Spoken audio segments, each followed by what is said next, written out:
a brain canister kind of attached to one side of his chest with an arrow sticking out of it.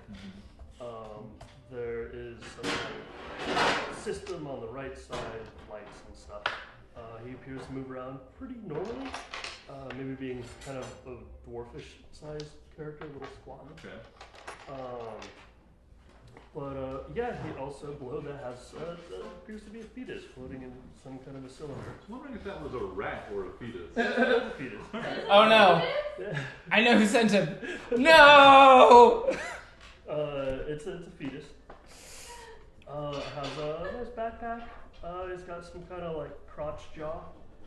Cool. He moves around, relatively normally. He's got some kind of a thing in his hand, which you've seen him cast magic, where he spins it around and it appears as a clock, and magics come out. He's really good at speeding up and slowing down time, and decent at buffing and debuffing. Nice.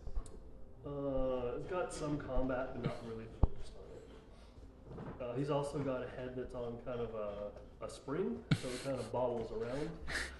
You've noticed that these eyes and this giant smile. Are they always there? They're just God, always I hate there. it. And they don't seem to function as anything other than a distraction.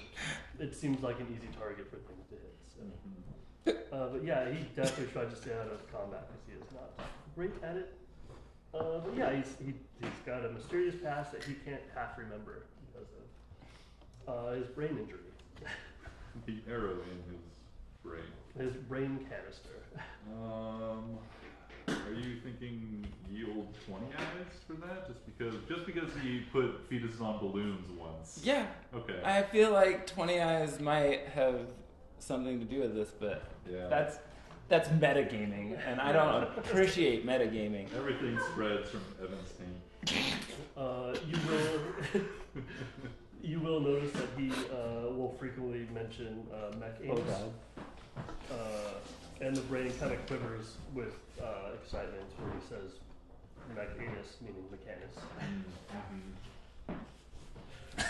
It is a corrupted file that will sometimes get repaired. Let's not break my computer. His name is GI or 61 or 6. On his buttocks is what looks like those old alarm clocks, like the little 6, 1, like made out like a single 8. So it's not really clear if it's supposed to be 61 or GI. But he goes by G or 61 or 6 or whatever.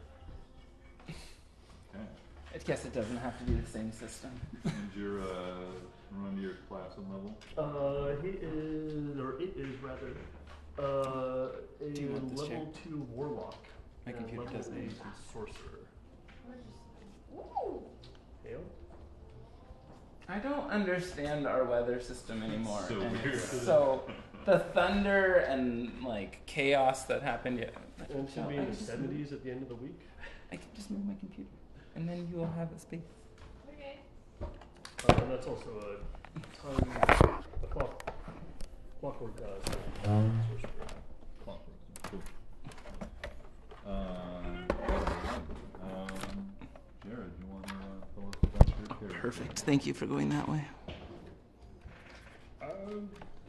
No. I thought about it, Mark. I think it should. No.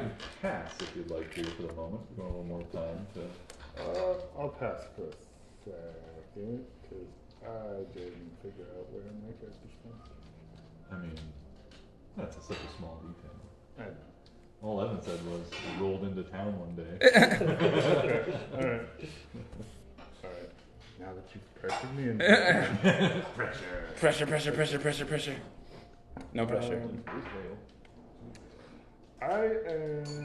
Mine playing Solidarity Fireheart. Solidarity Fireheart? Fireheart. Whichever. You'll notice a tiefling of medium build, wearing ornately embossed half plate And you see, Thank God. you see on the front, it says, "None great, only the great many" on the back.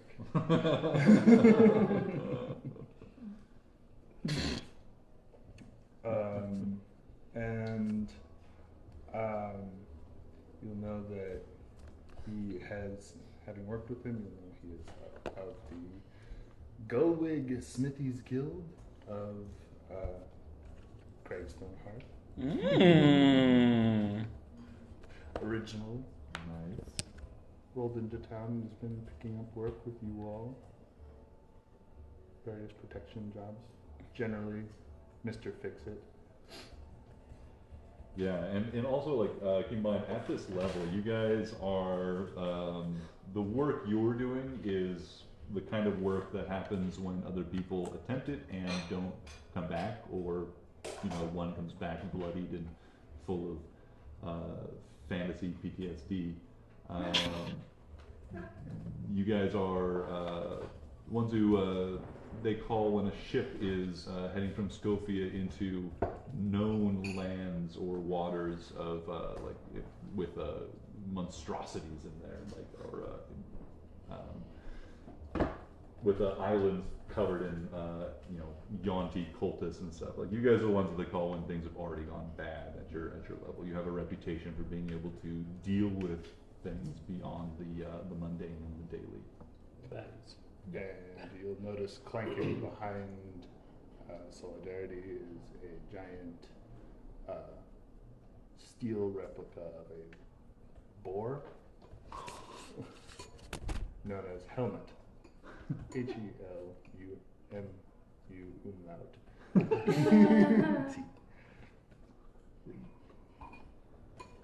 Helmut? Helmut. Helmut. Did I spell it right? Mm-hmm. I have no idea if that makes sense. I don't know German. I don't know, but it looks like there's a smiley face in it, and it makes me extra happy. Is your class and levels, please? Papers, please. Yeah. Artificer, Battlesmith, level 10. Ooh. Are you the only one who did multi-class? I am the only one. Multi-class is like a drug in 5th edition. Everybody needs to do it. It's only a drug in You 5th got it edition now. when I get to start at a high level. No, that's true. If I have to build into it and plan my levels, I get real mad because I'm like, God, I could just have the cool stuff now, but I have to wait. Sacrifice the best stuff at the end. Artificer is too complex. Yeah, let me throw another class in there. Yeah. All right, so we've got GI, Solidarity, Fireheart, Josh.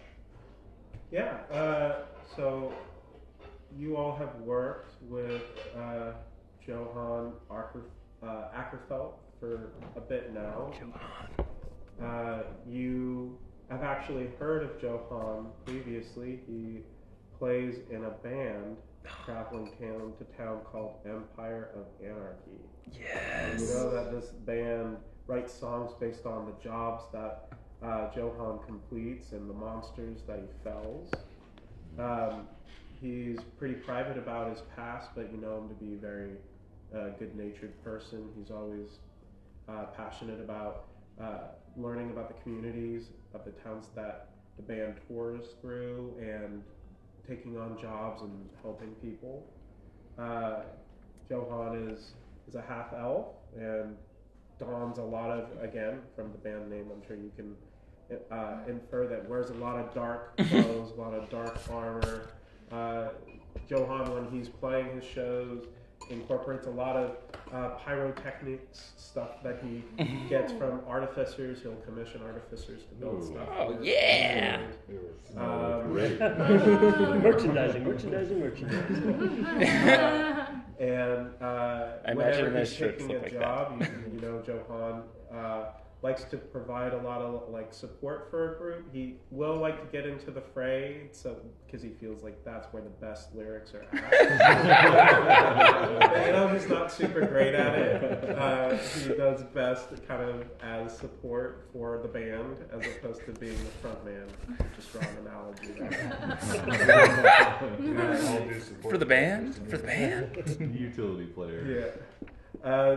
Johan is, again, he's a half-elf, and his class is, he's a Tempest cleric and a College of Lore bard. Love it. Awesome. Michelle? You didn't help me build it. Her name is Legion. She's been Legion has been traveling around in the sewers and the underbellies of all the free cities. And it's here to audition to here tonight. Yeah, just pops up out of nowhere. Everyone's favorite character. All right, Joel. Name's Mallory. Is there an apostrophe in there? Or? There is no apostrophe. It's just Mallory. They are. They stand out in a crowd a little bit, which is why they avoid them, as they are the blackest of birds. A kenku. They most of the time travel like the forest, and it's okay. They hang out in the bramblewood a lot, but they know it very well, so they come into town to do odd jobs because they really enjoy spending time in the bramblewood, but they know that Scofia pays, so they come into town to do odd jobs and lead poor-hearted groups into the forest that may or may not come back alive. She's a guide, and she does what they do. They do what they do best. Yeah. They offer support, but they're not going to die for anybody. So they are a fighter rogue, and when they hang out with the group, sometimes they run off and hide, but they're always there to help fight. Okay, because I specifically said no loners. I no said edgelord lone wolf. it's not a. It's like it's not so much that they're like they tend to want. They're very aware of their surroundings. They tend to lead through the forest and make sure that nobody is fucking with you. Yeah, I think that's support team from the darkness and the shadows. The darkness and the shadows is where they do their business best. Makes sense. I mean, you don't get to roll them sneak attack dice just for anything these days. We don't want another Saw Dross character. None of that now. I love this picture. So good. I love the watercolor pens. It's all great. You didn't bring it with you? I did. Oh, you did? Okay. I was looking forward to seeing the original. Ugh. Oh, I have a very important question. What kind of instruments does Johan frequent? The lyre, and during especially like chaotic moments in a show or in combat, he busts out the horn. Ooh, nice. This is I love it. much You know clearer shit's that real when it's the a horn fetus, comes out. not a rat. Exactly. It's real good. Thanks. Oh yeah, it was also. Oh man. Is there more in this book? Not that I want to we'll look at it. need it too much, but just for reference, there's a very poorly and quickly drawn map of Scofia as well. I've seen that map once upon a time. Yeah. City built up and around a bay. Oh, Trash, you don't mind being recorded, do you? No. Okay. Oh shit, I forgot. Don't worry. All the fans. All the fans. For the fans. I think They I don't hate talked you. about your crimes before. I mean, really. Yeah. Try not to let those Are listeners. we live? Are we We're live. Okay. Don't worry. Yeah. Were we talking about my pelvis I'm the person- when it was on? No, we weren't talking about your pelvis. Cool. Only because Joel's We are wearing now. a bug all the time. Don't worry, I edit all this out and then I save the good stuff for blackmail later. Don't worry about it. I just like everybody to be aware. Yeah. And, also, Josh, I've have the conversation with everybody here in some form or another, about like, don't want to make people uncomfortable and stuff, but we've all expressed we're pretty comfortable with going to pretty dark places at times. Jared famously ran a game which included boiling down children to make potions for bad guys, which my character drank a few of. You gotta get that edge in battle. I did not run that by anybody. Nope. He said it's about to get real dark. I said, yeah. I think that might have been all I said. I don't include sexual violence stuff in my games, and also I'm just open to anybody approaching me and telling me like, hey, like this topic, whatever makes me uncomfortable. So don't feel like anything's whatever. Make yourself feel comfortable, and we are here to listen. Faux show. Cool. So, you guys have our level 10, and I don't know if any of you took any liberties with magic items. I thought about it, but I didn't. I didn't either. I mean, get a healing potion or two. Son of a bitch. Leave this table right now. Damn it. Well, I'll see you next week. Yeah, I think feel free to take. How about you all just roll a d4 for how many potions you have, and if you have this will be common potions. If you hit a 4, you can add a wherever the next rarity is, with uncommon or whatever. Common is 2d4. 2d4 plus 2. 2. So pretty shitty heals. 2 commons. Yeah. Something any adventurer of your stature would have in their back pocket. Perf. Wessler, do you need any dice, or you got the internet? Yeah, I was just gonna ask. I've got the internet, but I'm we've got totally some dice. Cool with playing, whatever the table's comfortable It's with. literally whatever you care for. Yeah, we often will resort. We just all like physical Me dice, but we too. don't have any problem with digital. In I fact, got it like at I'll home. occasionally use it when it's like 10d10 Have or any whatever. actual Some complete ridiculous sets? number. I think after quarantine, playing in person again, I'm like, I just want to roll dice. Yeah, exactly. Yeah, those online years. Yeah. And I missed the rule. What was you said a D4 for potion? Mhm. Yeah, just roll a d4 for common potions in your pocket before we even begin. And if you hit a 4, you can have bring that a rare one as well. Okay, cool. What about magical items? Yes, that as well. I think each of you can grab either a +1 armor or a +1 weapon. Ooh. Just as loot you found. And where is this document?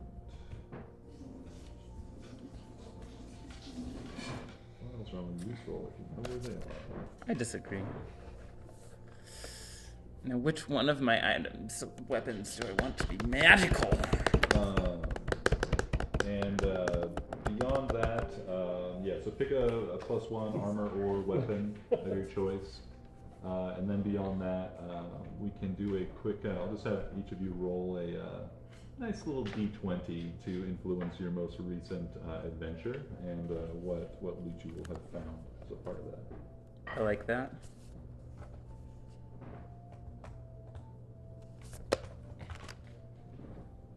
Oh, I hate that one.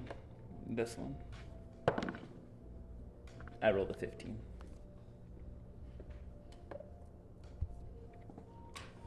Y'all, I love one-shots. And by one-shots, I mean 2 shots, 3 shots, 4? More? 18. I missed with the 24.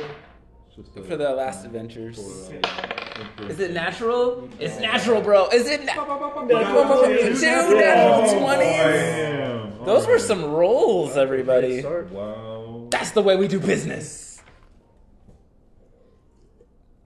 We cleaned up in our last adventures together. You did. Some of you may have secreted away from things. No, I don't know.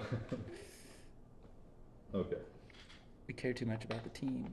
So I'll go. Let's go lowest to highest. Joel, why don't you roll me A 1d100, please. Ooh, I'm good at those. 62. 60. Is it 62 or 92? How do I tell the difference? I think it's a 62. I think. You have found, as a part of your recent adventures, a necklace of prayer beads. Roll a 1d4. This necklace has 1d4 plus 2 magic beads made from 2 things. 2. So you have 4 beads on here. You want some popcorn? Josh? Oh, yeah, sure. Thank you. You have You think spell a bead for the spell bless. Love it. You have 2 actually for bless. You have 1 for greater restoration, and you have 1 for wind walk. Ooh.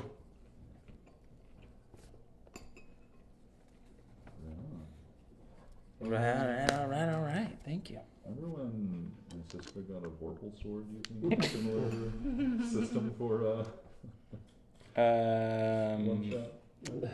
We're about to get 2 more. Jared, roll me a D100, please. 54. Right in the meat of the of the normal distribution. All right. You've Sweetie. found a strange stone, magical in nature, surely.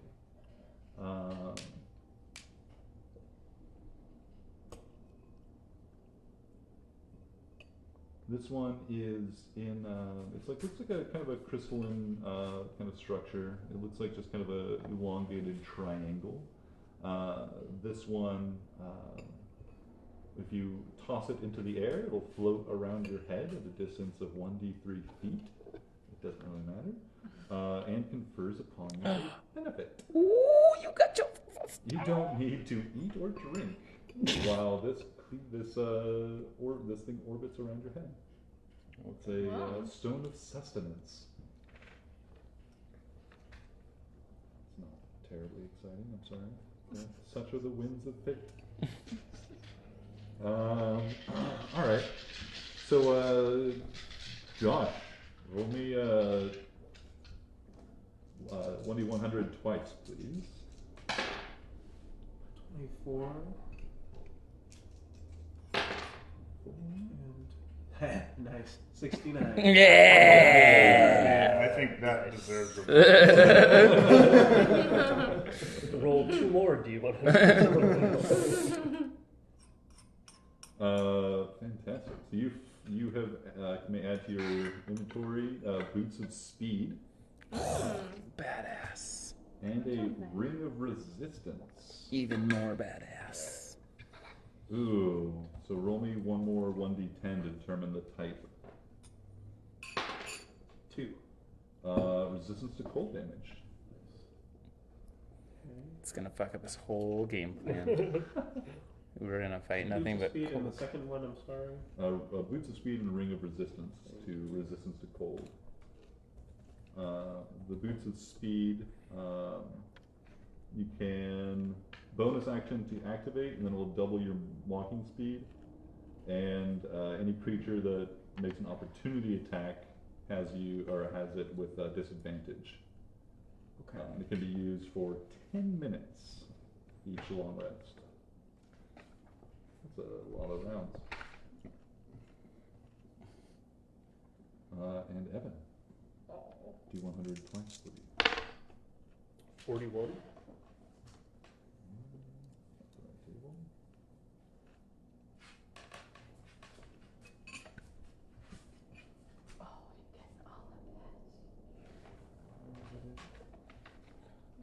Where did it come from? Where did it Oh, go? I'm on the wrong tab, no wonder. Okay, 41. Mm-hmm. That is a set of elven chain armor. Mm.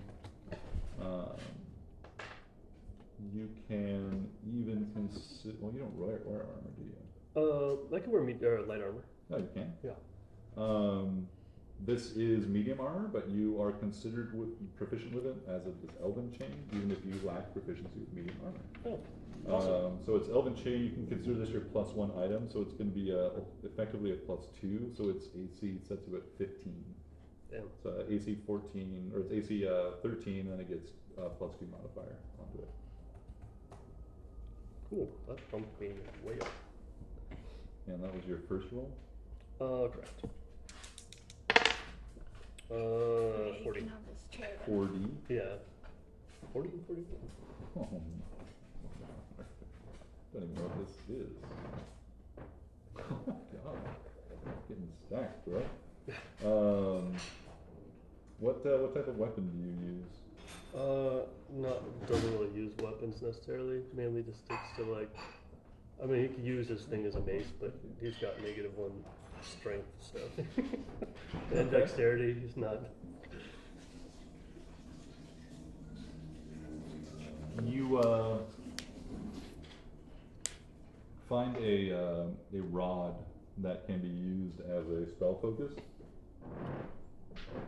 It gives you a +1 to your spell DC.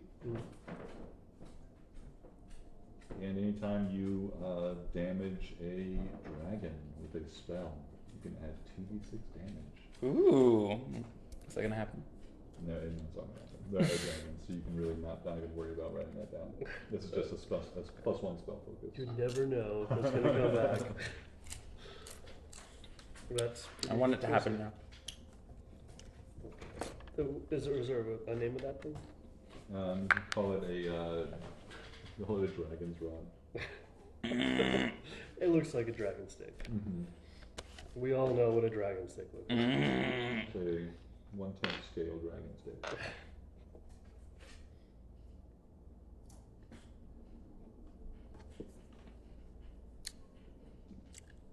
Okay. Awesome. Thanks to you. But yeah, feel free to purchase any other like supplies or just general items or anything that you want to have. You will have had any amount of time to have done so. But those are the magic items you have. Anything else you guys want to check in or talk about before we get underway properly? How much gold would a character at our level typically have? It's D&D economy is, or 5th edition is garbage. So it's more often like, are you asking that for like what you'd be able to purchase? Yeah. I would say like consider anything like under, like a few hundred gold like accessible without cost. And then just ask me about, for this one shot, just ask me about anything that's more expensive. If it's like, if it's like armor or just like good equipment or whatever, just take it. Okay. At this level, you'd have some good stuff. The +1 focus, is that damage as well or only DC? Spell DC. Just for the DC, it doesn't add damage to your spells unless it's a dragon. Which really be on the lookout for. Yeah. There's one around every corner of this one shot. I mean, since he's gotten this thing, he is ready.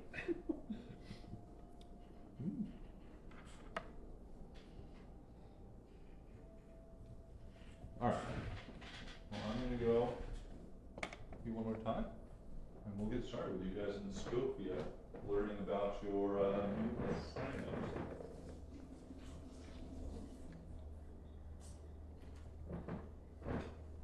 Oh, that's cool.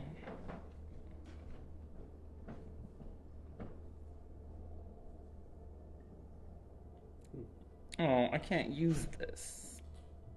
Oh well. Can't use what? What you just learned? My magic item. Oh. Oh. But Wait a second. You can't talk, can you?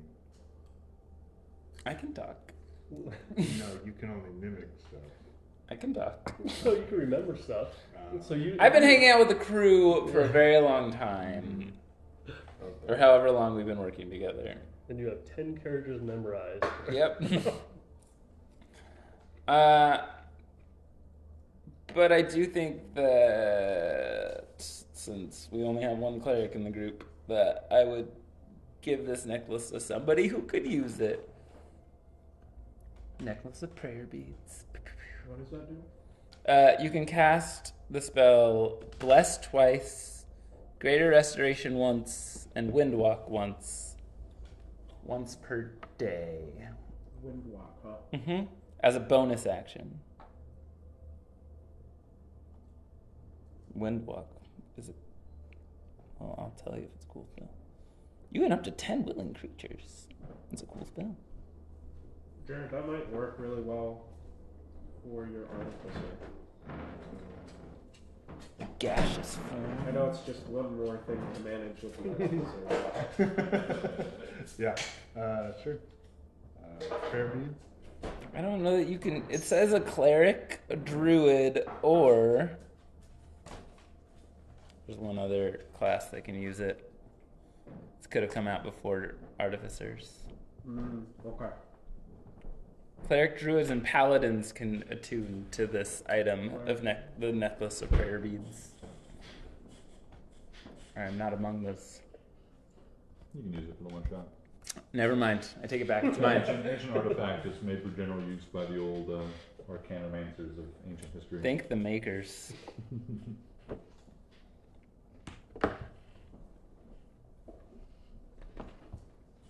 Alright.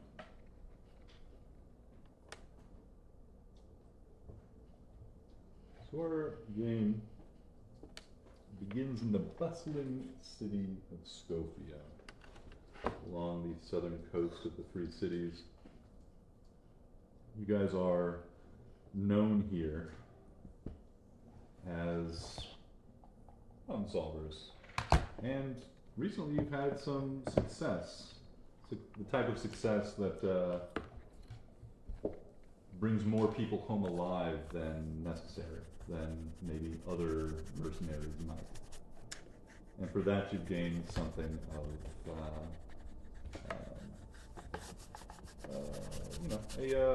notoriety is not the right word, but a positive, what's the word? Anyway, people like it around town. Mm-hmm. We be popular. It is no great surprise when the Wayfinders Guild summons you. These are the people who, not that anybody rules Scofia by any means, but these are the people that make a lot of decisions before submitting them to the people's will, which is, some would argue, little more than addressing a rabble, and if they get angry enough, they don't do a thing, and if they like it enough, they do it. And it is among these people that you all now find yourselves.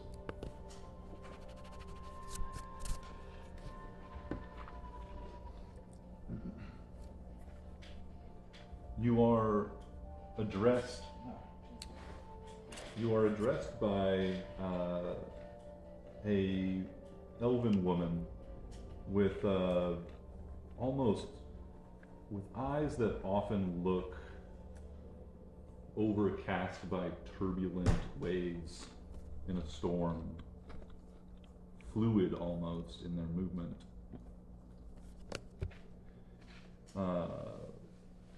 This woman, Cecilia Elstar of the Wayfinders Guild, she looks at you all again and says, "We have sent others ahead, and we kept watch on them as best we could with scrying, and we last saw them traveling deeper and deeper into the jungles, east and north of here, towards those ruins that we were told reawakened.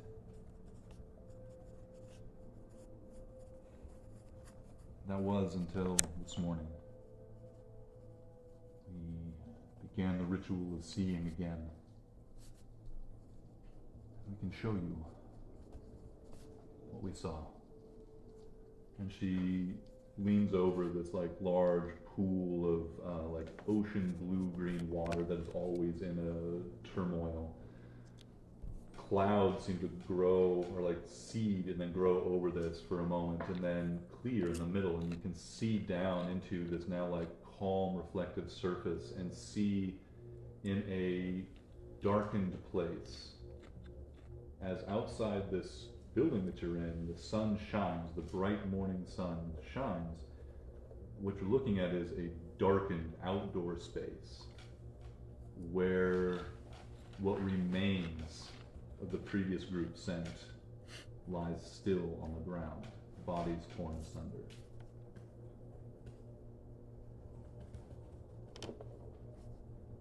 You can see that several of them are strewn across what look like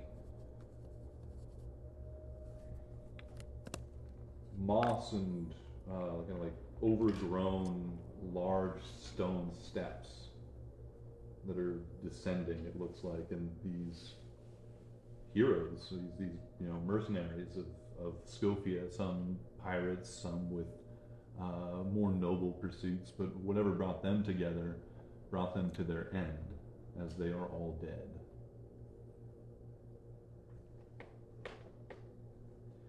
We believe they made it to the ruins, but we don't know what's happened to them. I mean, well, rather, we don't know how they came to this state, what killed them, or what power has awoken there. Jesus fucking Christ. That was dramatic.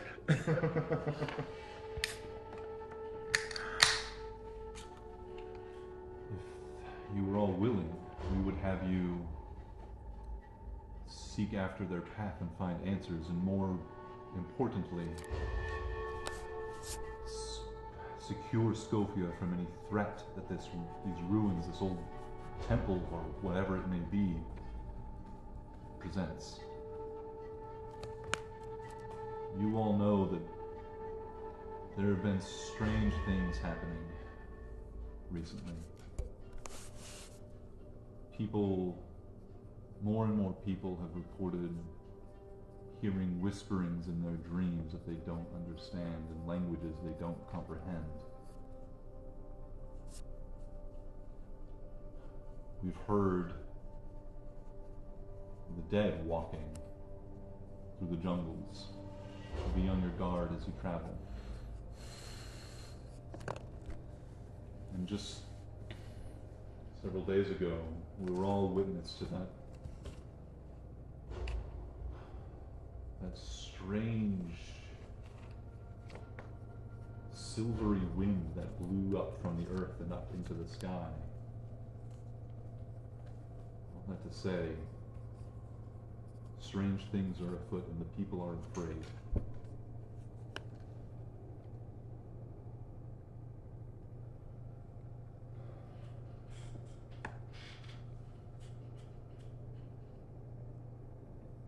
We have, of course, riches to offer you. You will be paid for your work.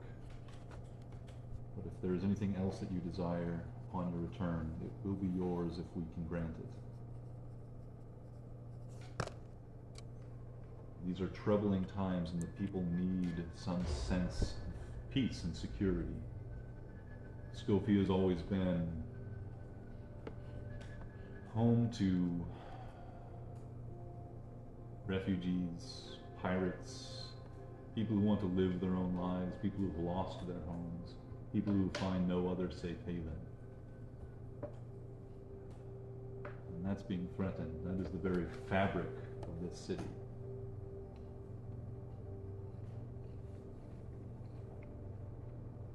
As I said, we know little more than what we did when we sent those unfortunate souls up to the ruins.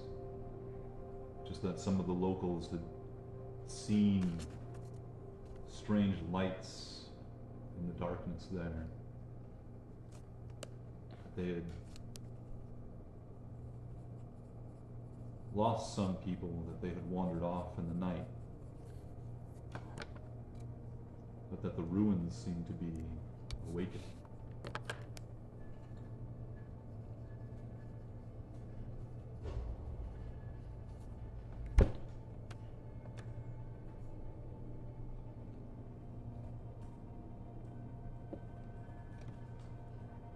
Awakening? I don't comprehend. Like I said, all we have are the reports of frightened people. But they said that some hunters said that some old ruins, which the jungle is full of, they said that the walls were emitting some light, some eerie green light in the night. That's what drew their attention. They felt something shifting in the ground beneath them. They said it grew darker there than the surrounding night itself, but who knows if this is just the talk of scared people. They didn't know what the source of the light ultimately. They can't be sure, but that combined with the general misgiving, the general unsettled feeling many of our people are sensing, have been reporting, we are concerned. Great things seem to be afoot in the world these days.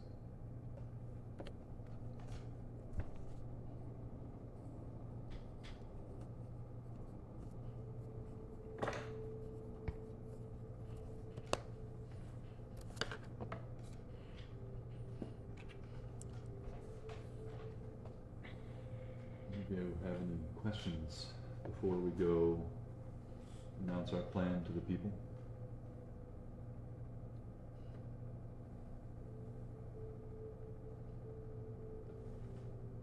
Negative. Seems relatively straightforward. Where did you get these others?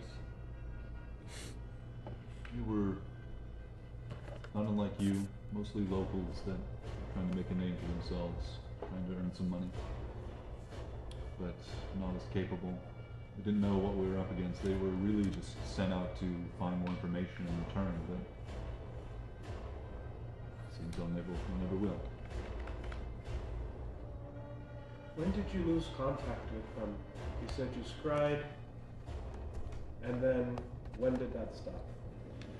How long ago? There was a brief period when our scrying returned nothing. Only this morning, when we scryed again, did we see their fates. So it was, if I remember correctly, just afternoon 2 days ago when we first lost contact with them. And our scries returned nothing, just darkness. And they gave no indication of pursuing anything else outside of their objectives? They had no way to report back to us their results. We had hoped to just keep an eye on them, and they would see what was going on and return back with a full report. You all, we've been able to acquire a sending stone that we'll send along with you. You can report back daily of anything of note. We will attempt to monitor your progress, but that may fail at some point, so we may not be able to, we may be totally unaware if you fall to the darkness in some way. And about how many days in did they, I'm sorry if I missed this, how many days in did they? They said the going was rough, but you should be able to make much better time now that we know exactly where it is that you're going. But it took them, last week, they began their journey 3 days ago. It is difficult terrain through jungle as well.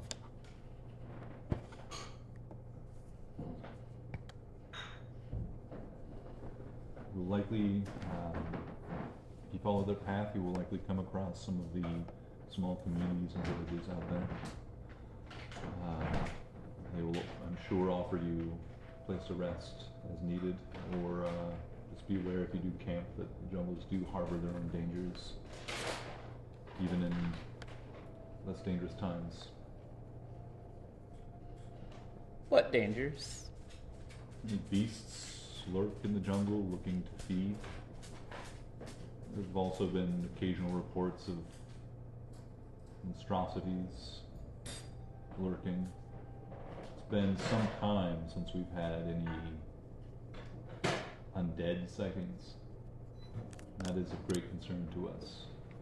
These lands should be purged. All the way east of the crag spires.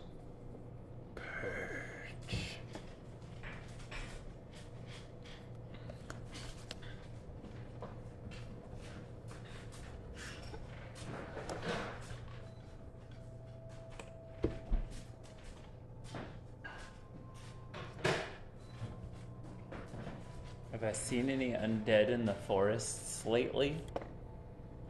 I think most recently, like the last probably like week you've been on this job together. So you've been out at, why don't you say your most recent job took you guys on a boat to an island and, you know, had some hijinks there. So you guys have been recently away from Scofia. So I'd say at least in the last week, you haven't seen any. And before that, you know, no signs of undead. Okay. We're on a boat and... When have the undead shown up? Was that more recently, or? Yeah, and it's only been reported from like the real like outlying regions, like outlying communities and villages and stuff. It said like they've, you know, the town graveyard. They saw some shuffling undead from that, and you know it disappeared in the daylight and you know, things like that. So there's not any like, there's no like army of undead that are marching on the city or anything. It's just that there's been some rumors circulating. Rumor has it.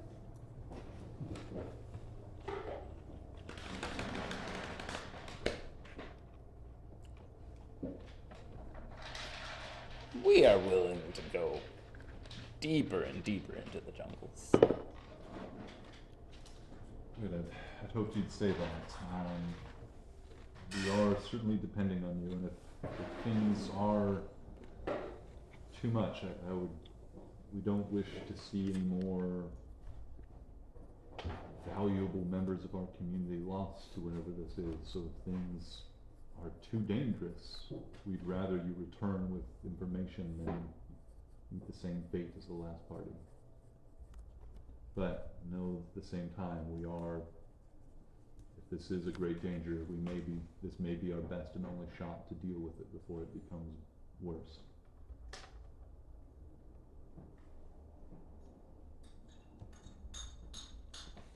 Affirmative.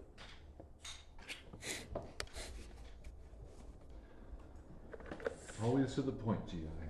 Thank you for your continued service. Nods forward, the head kind of goes bing, bing, bing, bing, bing, bing, bing.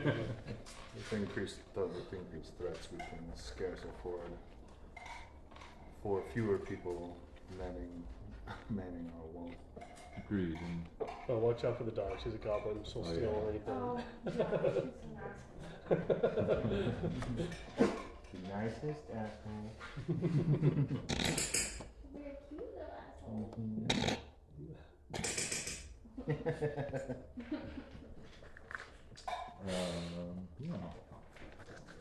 So they, you know, make any more small talk and like, or not small talk, but they answer any more questions you guys have about details, especially around payment, if anything, if that's relevant to any of your characters. They promise wealth beyond measure as needed, especially as you know, the threat is seemingly very significant. But yeah, if there's nothing else that you guys have, they'll give you a solemn nod and say, well, last step in this is, of course, notifying the people and seeing if they'll agree to whatever recompense that will be on the table when you return. Like I said, the people are uneasy, and I think they will be amenable to having some confident heroes, if you can manage it. Putting on a good face would be helpful for morale. But I have no doubt they'll agree.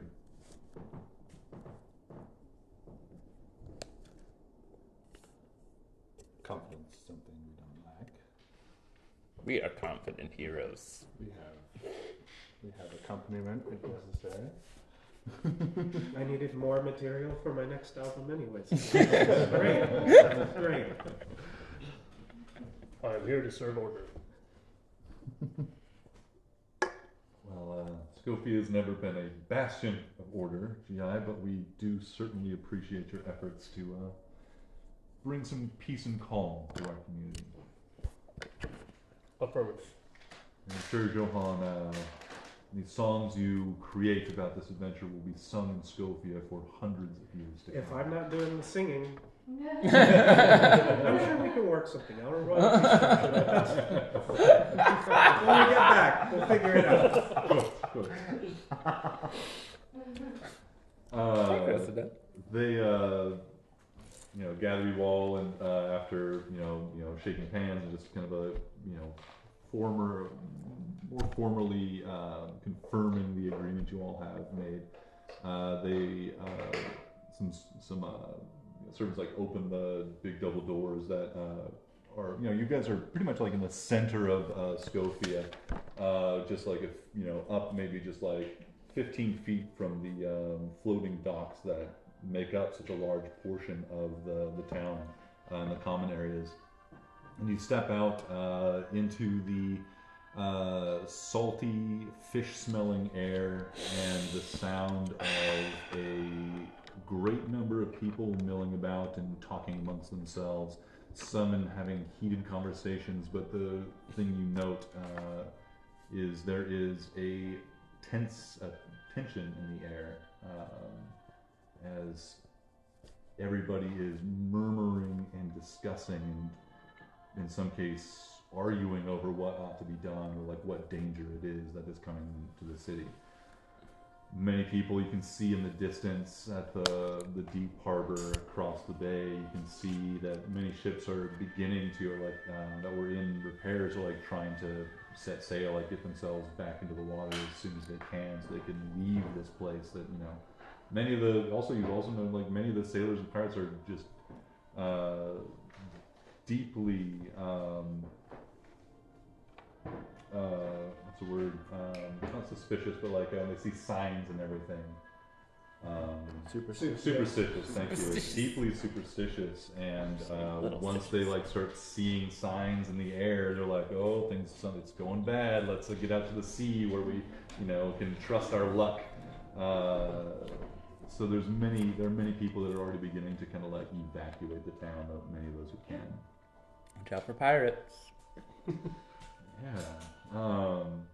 You coincidentally, you all know that among those that you guys just spoke to in the Wayfinders Guild was a rather pale man with a kind of fine sun umbrella named Horinath, who is, the representative in Scofia of a certain vampire pirate that the players have met in another game, named Visigroth. They open up the doors and you guys step out into the light of the morning, and a large crowd having gathered at the mess. It's called the floating harbor that, like I said, is covered in various small structures and places of mostly taverns and mead halls, but also places of trade and fishmongers, all sorts of activity going down there. And a large crowd is gathered,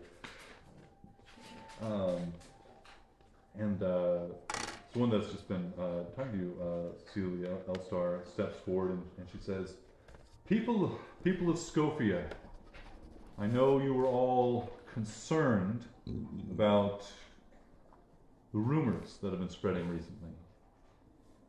And I know it has gotten out that those agents we sent out to investigate what's been going on have fallen to whatever evil threatens us. But there is cause for hope. These, all known to you, these fine representatives of our city, heroes, are stepping up to ensure our safety. They will be departing today and will not rest until whatever danger besets us is settled and dealt with. There's kind of like an increase, some scattered like cheering, some people that actually like know any of you, but there's still just like a great deal of like consternation and frustration and nervousness in the crowd. Do any of you want to step forward and kind of help set the mood right here? Entering sleep mode. Faint bobbling of your head.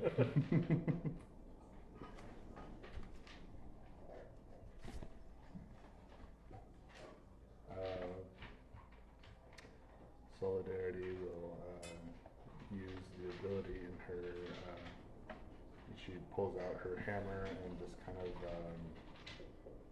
kind of taps it against her hand, and you see like just bright light for it, and she kind of holds it up and says, "Whatever's out there,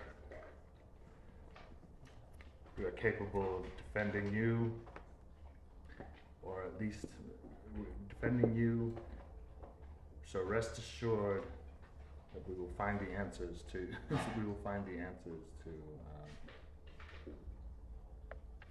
And then she just trails off because she's not good at public speaking. You can take an inspiration and give me a persuasion check. We'll also just, what is your persuasion skill? I mimic the sound of a murmuring crowd. What do you mean? Your persuasion skill, what's the modifier? What do you add to your d20? I mean, you can go ahead and roll it, I'm just curious. Didn't write, I just my +4. 17. There's a little bit of like murmuring as people are just like, is that all she? Is you're male or female, or non-binary, or a elemental? You're a halfling. No, you're a tiefling. Tiefling. Identifies as male. Right on. Is that all you have to say? And then Celia says, "That's right. We have all these heroes here who will find whatever haunts us in the darkness of the jungle and deal with it with force." And there's like some smattering of applause. Like definitely like doesn't like won anybody over, but like definitely was saved by Cecilia here. Mm-hmm. Anybody else want to add anything to this? And can you just give me a perception check as well?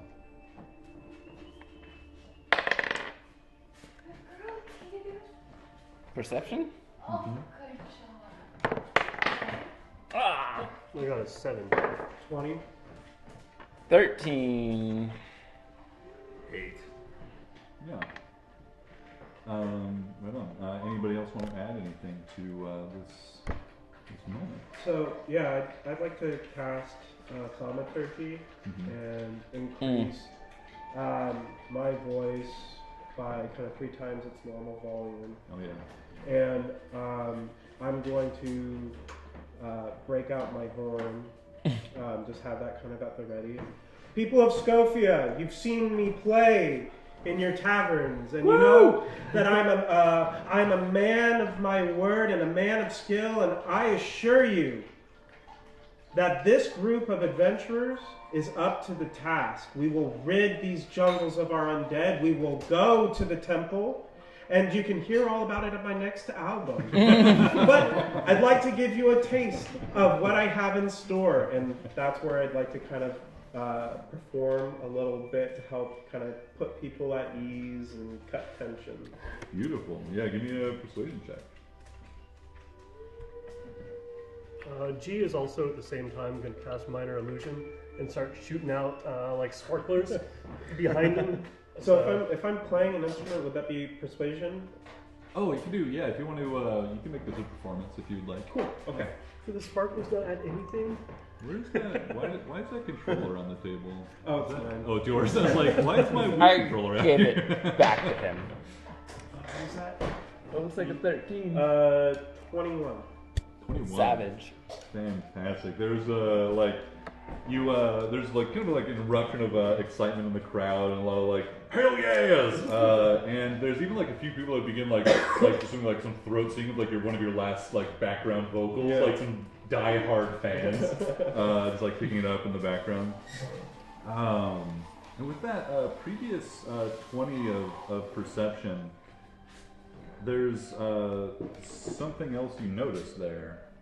You've riled up the crowd. They're feeling much more confident and excited rather than afraid. Maybe just the excitement just masking that fear for a moment. But as those like people are like singing that like chorus that you're in the last recent like last night's performance or something, you hear there's something discordant. There's another like group of vocals that are like rising in volume. That is discordant or like different than the song that you've written. You see that there is a group of people in the crowded dock area, the mess. They aren't wearing, any like noticeable or like matching uniforms or robes or anything, but there's like this group of people of like various appearance. Some just like dock hands or sailors, some just like, people still covered in like, where like one guy's like still wearing an apron that's covered in like fish guts from just like working on the, in one of the, whatever it's called. But they are all chanting a chorus, and you notice it first, and you hear them say, "Blessed are those embraced by the Lord's rest. Blessed are those that enjoy that rest before the coming tribulations."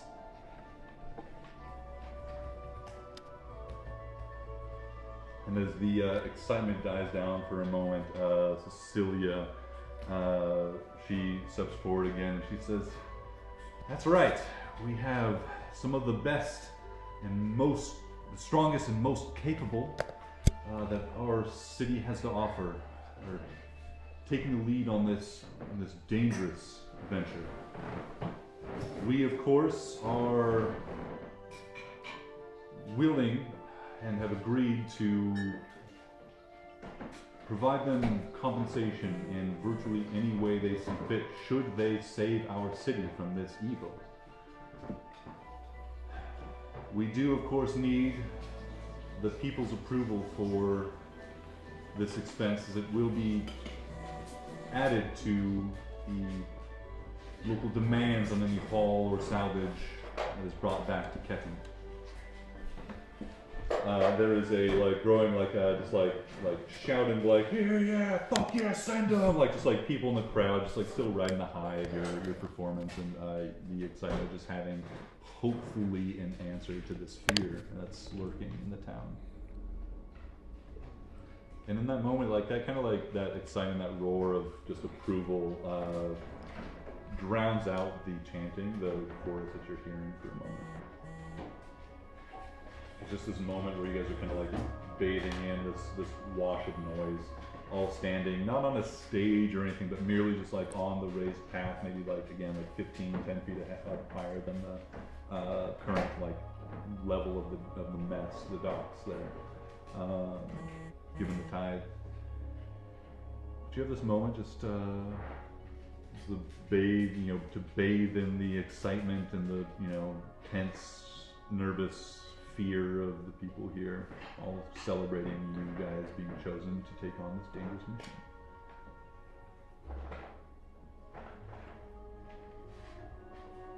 Cecilia looks back at each of you and gives you kind of a discreet like thumbs up. And I do this to bring order to Mechanus. see, like only like one person close to where you are, who's like, "What the hell is Mechanus?"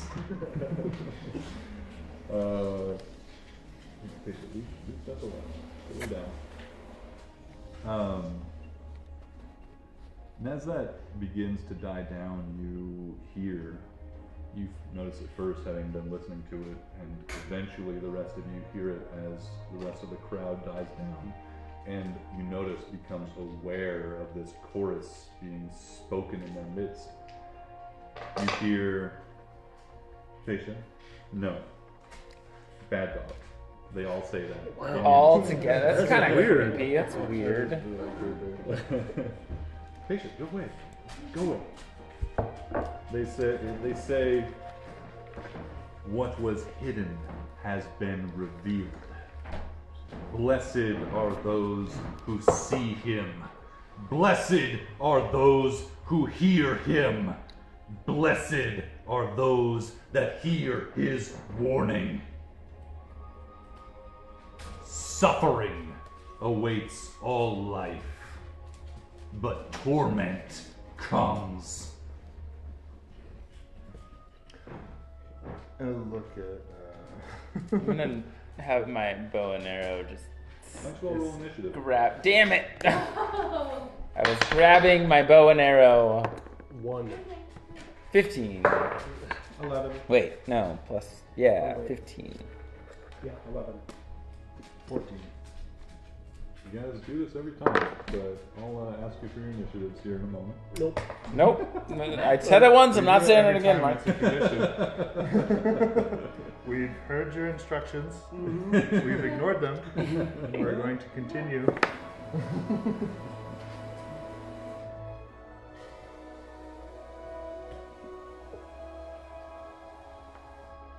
Alright, what'd you get, Joel? 15? Or should I say, Mallory? Mallory. 15 for Mallory. How do you spell Mellori. Mallory. Alright, Umlaut over that I. Johan Ackerfell. 11. 11 for Johan. And... In relation to This is Johan? a moment for me to help start remembering your name. Solidarity Fireheart. 14. No, it wasn't Johan, it was... What was his name? Truce. It was like Jotun? Jotun Schwanz. Jotun Schwanz, yeah. My Warforged, not Warforged, Tiefling. thing. My Your summon, your helmet door. goes immediately after the end. Right on. Make a note of that. Helmut. And lastly, gastrointestinal inflammation. 1. 1. I did roll a Classic 2, one. so. Yeah, get a GI. He's got Dex for days. You guys see this chanting grows louder and louder as they finish their chorus. You see like the crowd is like opening and spreading around and away from them as like the people just like see this like creepy fucking thing that these people are doing, just like try and get some distance. There are a few people that like kind of like stand their ground, like are trying like gonna step forward and kind of do something about this, but in the same moment you guys are all beginning initiative. You see there's a group of about 12 people that are involved in this like chanting chorus in the middle of the crowd. There's 12 of them that are all chanting this, and their eyes are now like bleeding as they do so. We begin with Mallory. Mallory. I am going to quickly. Well, like, what do I see? Like, is it these people right in front of me are coming to attack me, or? No, they're just chanting, bro. Just leave them to chant. They're not hurting anybody. All right. I'm going to. So right now, just to remind everybody of the scene, you guys are kind of like on this ridge of a road that has kind of like a 10, 15 foot drop before it like hits into some, kind of like some bushes and shit before it goes down into the docks. And then it's just like some, more or less like flat wooden space that is floating on the water, so it's shifting a little bit all the time, with some various, buildings and shitty structures built on it for just like, ale houses and stuff. When the crowd's below us? The crowd is below you, and they are spreading out. So now, like basically directly in front of you, we'll say 40 feet away from you, is this group of chanters. But the crowd is in between us. The crowd is already splitting and spreading away like the Red Sea. Okay. And so it's basically a straight shot clear between you and them right now. Perfect. I'm gonna, before the crowd gets too far, if I can, I'm gonna pop off my echo and create like a grayscale version of me right next to me, and then hide into the crowd, like dive into the crowd. Assassin's Creed style. Yeah, and use my action to hide Right on. and ready my arrow. And I'll So roll a using your stealth action check. to hide, so you can't ready an action as well. Oh yeah, no, I have my arrow, Just for bow and arrow just out. for Yes, flavor. you're correct. Yeah, exactly. Yeah, That's yeah. what she will do. The moment distraction is all she needs to strike. And if I can be so bold as to roll a stealth check and make it a 32. Yeah, you just disappear into the crowd. 31, sorry. The fleeing crowd. You are, nobody knows where you are. Maybe you disappear for a moment, just like posted up behind a barrel of fish. Mhm. Yes. You are a ghost. For anybody looking, hopefully it looks like I'm still standing next to But my yeah, buddies. exactly. You said it was like a grayscale copy of you? Mhm. Is it noticeably like, hey, like you turned grayscale all of a sudden? He's normally quite colorful? That is for the DM to decide. Do you wear a lot of bright have, colors? I don't. I'm a black bird Well, Oh, that's right. that tends to, I tend to be in the forest a lot and tend to stick with the black theme. Mm-hmm. Black hood, black leather. And that's that illusion of you stays Yes. for how long? Until I dismiss it or it dies. I'm an Echo Knight. Yeah, I haven't played. Yeah, I'm not it's so looking at much the fun. rules yet, Yeah, so no. So I'm it's leaning on you to know. You're how your okay. character Sorry, I is. thought you might have. I apologize. It's a grayscaled, sort of translucent version of myself. It says, "Echo is a magical, translucent gray image that lasts until destroyed or until I dismiss it as a bonus action, Nice. Mm-hmm. Cool. Yeah. or until I go unconscious." I think with your black aesthetic for your Kenku, it's like a pretty and a particularly effective illusion, and you're not sure how many people understand that it is an illusion, but regardless, they have no idea where the real you is. Yeah, because I'm so well hidden. Solidarity, you are up next. Wait, yes. Oh, I put a helmet in the wrong spot. You're not a monster. Hello. He's not a monster. Oh, but Solidarity is up. Yes. okay. How far away are we from you? 40 feet. Okay. Do I see anybody who seems to be the leader? No, these all look like just seemingly normal people, just a random gathering or assortment of just average people from Scofia. And there's none of them that is taking central stage or leading the chorus. They're all spontaneously repeating this on their own. I will select the person directly in the middle of all of them, and I will cast darkness on him. Nice. Cool. Anything else? Yeah, there's just this inky blackness that just erupts from seemingly the most central of these chanters, and it just spills out into what is it, a 15 or 15 foot radius? So 30-foot sphere of just inky darkness, And I'll magical pull darkness my just rolls crossbow around there where they were. on them, but otherwise, and I'll use my movement to kind of circle, kind of start circling around in my Cool. Yeah, circling around, jumping down, and then working your way down along the docks.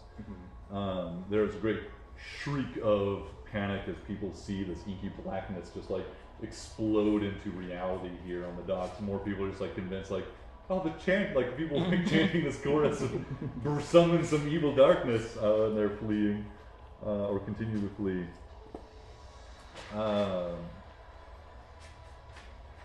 Up on deck is going to be Johan. But before Johan can go... Oh, and my helmet will just follow me. Oh, cool. I forgot that Sarah isn't sharing. Oh, I spoke with her. She did the free trial, but I don't think it works because it's the free trial. Yeah. I marked where these things were. It's the thing about Pathfinder, everything's free. This, I guess, regardless of this turn, now entirely embroiled in magical darkness, you don't hear, or you don't see, rather, anything else that happens there. But you hear, rather, what sounds like a scream of pain and a tearing of flesh, as if something sharp suddenly replaced someone's bones and was tearing its way out. Panic ensues. Are those? No, I didn't. Oh, I was just looking for these. Because I don't have the actual stats on D&D Beyond anymore, because Sarah's not sharing the thing. Sarah! How dare you? And that's their turn, taken in darkness. And that brings us to Johan. So I'm going to kind of seeing all of this unfold. I know we're going to get into a tussle, and I also want to see if my objective is to try to keep one of these people incapacitated, because I want to learn more about what's going on. Hopefully someone survives. But I know that we're going to be getting in a fight here. So with that, I'm going to use Booming Blade, ready my weapon, and I'm going to follow after Solidarity. My goal is to kind of stay up on the ridge and out of fight, but I want to be ready for it in case someone comes towards me. Okay. And with that, that's going to be my turn. Okay, ready an attack for a Booming Blade attack for anybody that comes close. Fantastic. Not quite GI's turn with that 1 in initiative. You hear a sudden silence from the darkness that is perhaps more terrifying than the shrieks of pain and the tearing of flesh that was coming from it a moment ago. There is a pause as those brave enough of Scofia, still not merely running in terror, but like those that are curious enough or those brave enough to look back and see what's happening, all pause as they look back at the darkness to see what will come of it. And moments pass until suddenly springing from it or charging out of it are a number of humanoids. These people that were in the darkness, these chanters from a moment ago, you see 10 of them just like sprint out of the darkness. They are immediately running towards whoever is closest to just like claw, bite, and rend as best they can. You see all of you, strange writing burning across their flesh as they leave the darkness, leaving scars where moments ago was clear flesh and skin.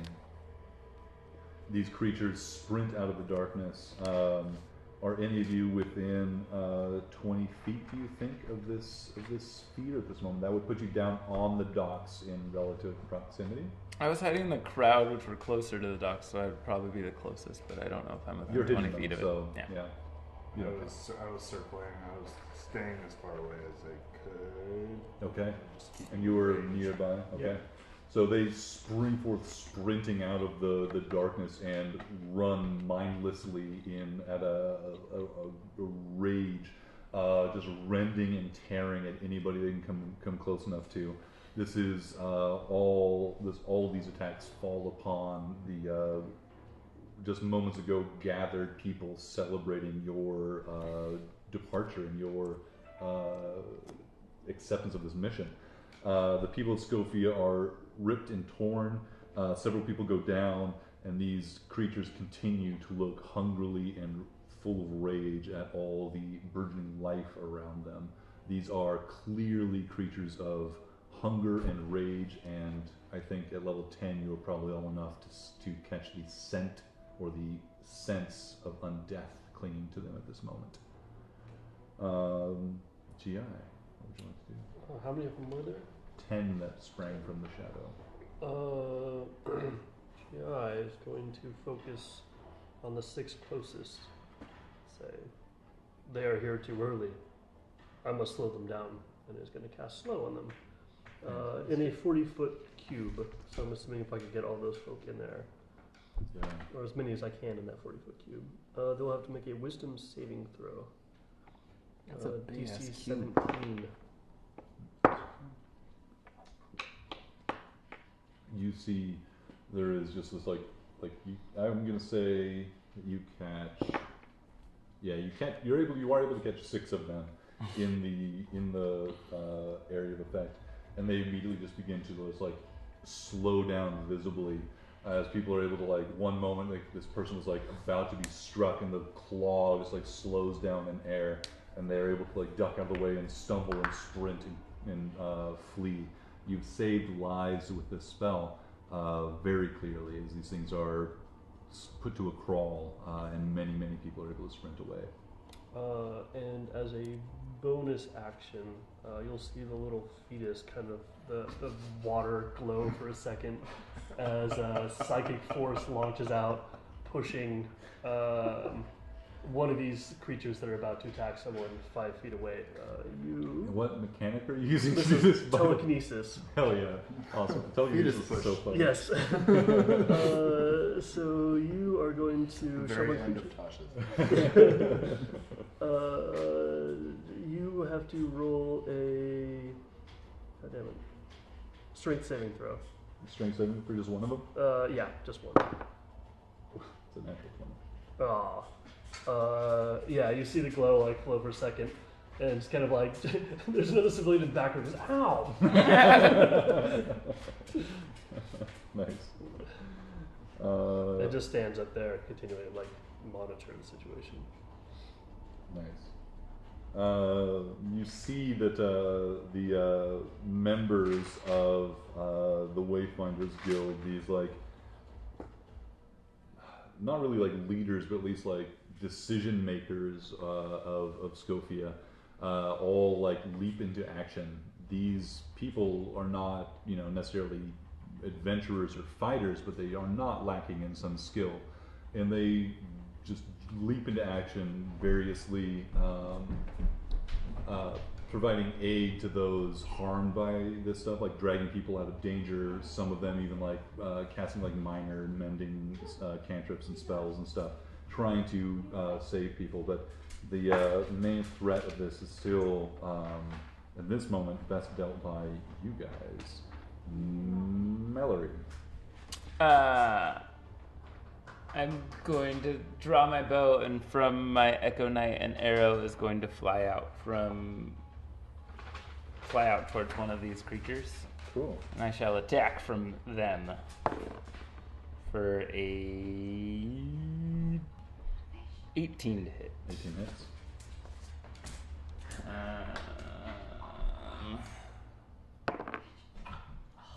7 points of damage. Enough to slay this person. You can see just there's still signs and sizzling of flesh as whatever writing that was glowing on their skin sinks magically into their bodies. And as that sizzling, as soon as that arrow strikes, like right through their neck. They fall to the ground and the magic dies out, but the stink of the burning flesh remains. And my Echo is gonna run forward closer towards like jumping off of the thing, but not quite, and shoot again for a natural 20. Oh wait, we do it different. Yeah. There are a few house rules I haven't described yet, but one of them is we do some pretty brutal criticals, where criticals automatically grant you max damage for your weapon, and then you roll another, like, you roll your basic damage to add on top of that. So it's like, yeah, they're pretty nasty. And So- enemies get those too, so it's definitely a double-edged sword. 16 plus 5, 21 points of damage to another. I'm gonna say that takes out 2 of these creatures as you, like, your illusion lines up a shot to just take out 2 of them lined up. It goes through like one of their necks, like, and sinks into the face of the next one. Two of them down. And I'm going to myself personally just move a little bit closer towards them. Okay. No need to roll your stealth again. They've certainly not detected you with their passive perception yet, and nobody's on the lookout for hiding people. So, well done. And that's my turn. Solidarity. Yeah, that's my turn. Solidarity, as she was tinkered with this crossbow and made it into a repeating weapon. She's Yeah. going to loose 2 shots at one of the, or she's going to lose 1 shot and see how that goes. Yeah. You see, like, one group of these, undead people is magically slowed. They're, like, moving at a snail's pace almost, like, relatively. The other group has just been, like, partially destroyed. There's, I think only, like, basically, like, 2 in one group still moving at full speed, and then the 6 in the other group moving at slow speed. She would go after the bigger group as they haven't been touched. Right on. That's a 13 to hit. 13 hits. These are, like, you see, these people are not, these zombies, or not zombies, but these undead, like, with this burning writing up, searing in their flesh. They're not wearing any armor, and they are moving and attacking recklessly without any 8 points thought for their own safety. Piercing damage. How much? 8 points piercing. Enough to bring another down. And she'll loose another shot. Another one. That would be a 21 to hit. For 12 points piercing damage. And she'll use her bonus action to direct Helmet to attack on his, Awesome. when his turn comes around. It's right. Yeah, if that ends your turn, that brings us to Helen. Helmet, you see this boar just lunge, use its has a speed of 40 feet. I assume I can get. Just lunges in, and you see just one of the tusks just start glowing as it just tries to gore one of them. And that's going to be a 24 to hit. These guys just have a 13 AC. And if they're slowed, that's an 11. Oh yeah, an 11. For 10 points of Yeah. force damage. Just like gores into one of them, lifting them up off the ground as they're like intestines are like ripped open. There's just like a spray of gore as Helmet just like continues charging through to the next enemy. Poor gore. Oh yeah. All right. Anything else from Solidary and Helmet? That'll be it. There is a strange sensation that washes over any of you within 30 feet of the near edge of the darkness. Which Probably I put think me is, in that you know, category. Some of you kind of like, some of you think of them kind of like spreading out right. I think Joel, Mallory, Mallory. like spreading out to the left. But anybody, I think most of you probably, you can let me know if you think you're outside this, but like most of you might be within this. you feel a cold emptiness wash through you. And you are going to be the first one under this. No, I think this will begin next, or with the following round. So, yeah, you feel this like cold, painful emptiness like wash through your chest. From the darkness, you see a withered, taloned, long, heavy footstep, followed by this like gaunt, wrangled, like a painfully writhing, like a bone of the shin and leg of a creature. You can see it steps forward, its skin like withered dark. It is, you see claws attached to a long, lean, slender arm that still looks powerful in its musculature. It steps forward and you see finally a face, like bowed down, eyes enormous and vacant and full of just darkness.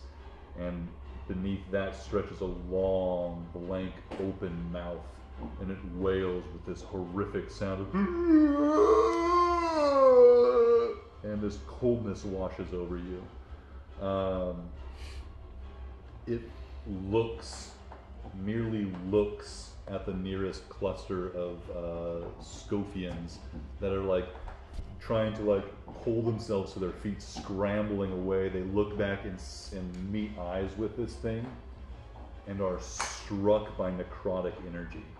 You can see just like horror rips through their faces. Their eyes and face just keep this like malign, stretched, tortured expression, and they die on the spot, merely looking at this thing. It steps out of the darkness though, and in this moment, after casting its gaze at these people and scouring life from them, it like steps fully out of the darkness and the sunlight hits it. And in that sunlight it begins to burn and scream and retreats back into the shadow that you've created. That is its turn. And we go to Johan. Okay.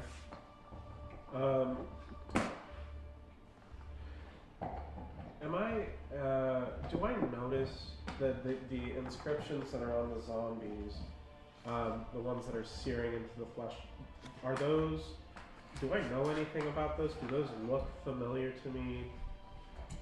Yeah, have you picked what languages your character knows?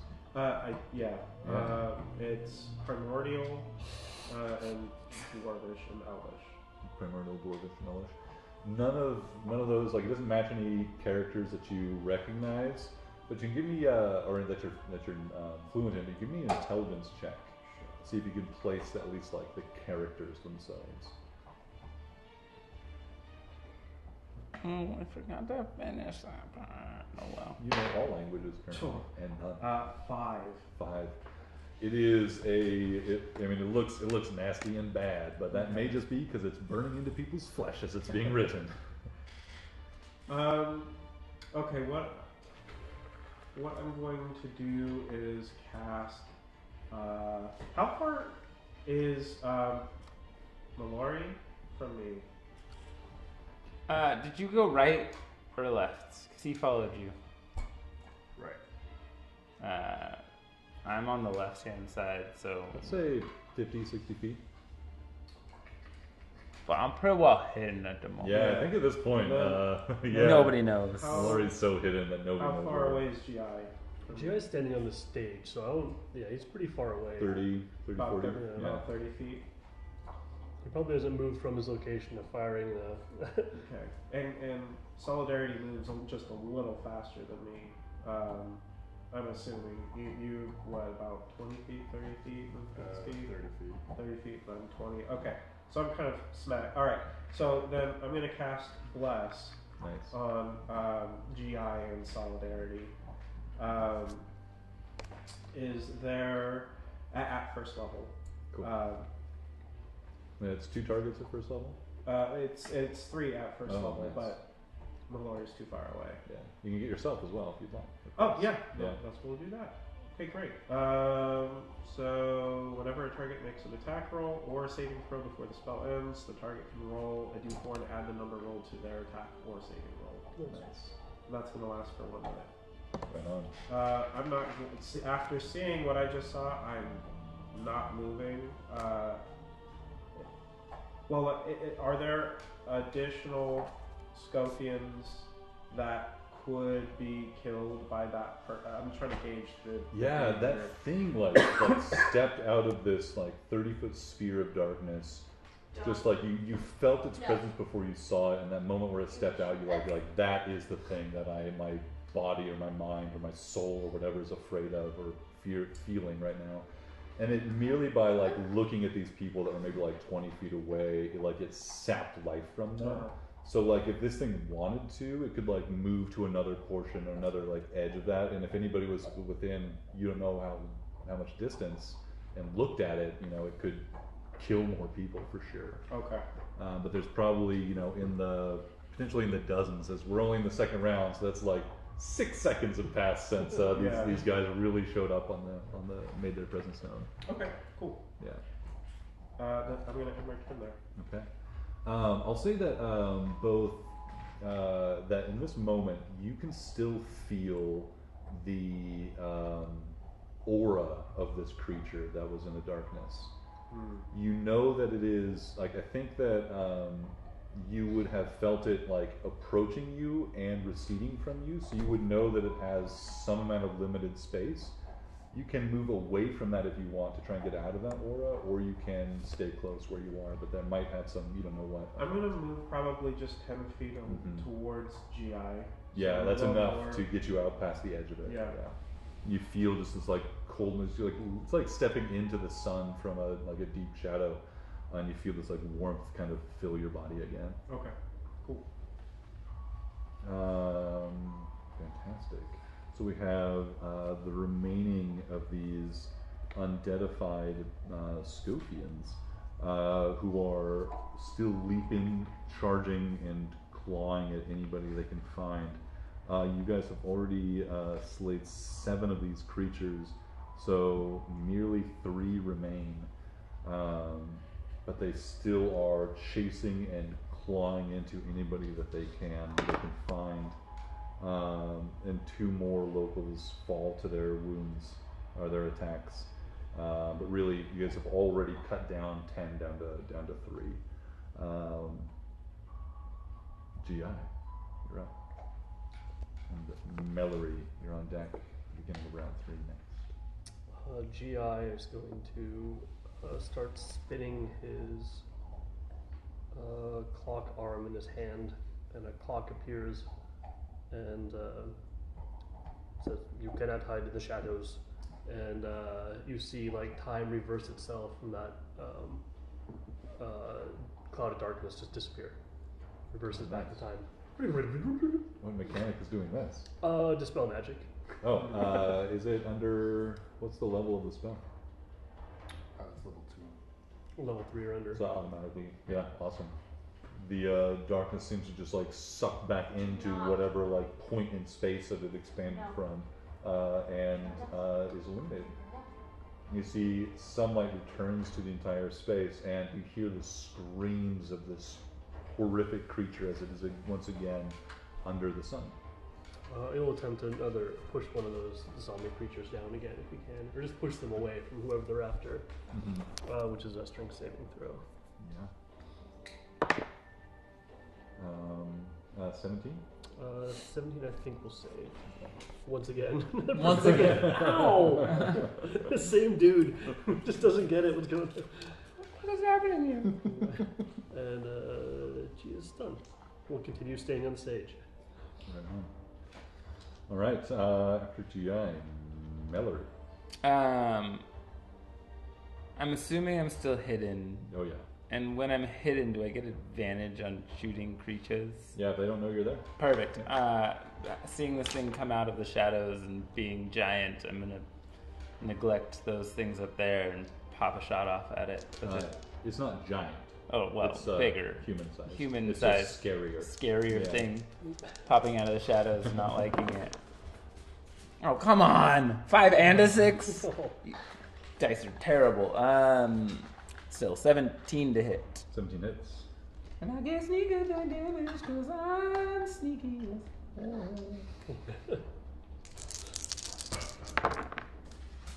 That's gonna be math. 9 plus 2 is 11 plus 5 is 16 points of damage. Nicely done. Yeah. So 1 from me, and then to keep things confusing, I'll take another shot from my Echo Knight, who is Nice. slowly working his way closer to the scene. Uh-huh. And we'll do hit and 6 points of damage. Nice. Right on. Anything else from Mallory? Mallory is going to... I think I still have a bonus action. Bonus action, hat again. Classic. Does that give away my air, like... Does it give away my position shooting? You have movement, and you're working through a crowd and a space with a bunch of like cover and stuff. Mhm. So if you move, you can retain you can hide again. But like they definitely saw, or somebody was probably aware that an arrow came from right over that there. area. Well, I rolled a 18 to try to hide again. 18. That's far less than a 32. It's far less than a 32, but sometimes we roll a 5, and other times we roll an 18. Fantastic. Anything else? That's my turn. Solidarity. Fireheart. Your turn. Solidarity. Do I feel the same aura that? Yeah, you definitely experience, like all you have experienced. This is not something that you have to like roll for. It is a dark, like necrotic coldness that washes over you in proximity to this creature, and it's evident.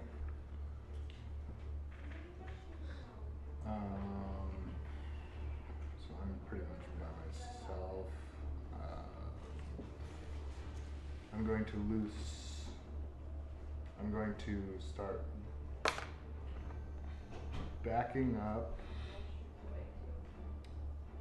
Actually, no. I'm going to swap out my weapons for. I'm going to lose Swap. 2 more shots at this new creature that I can now see.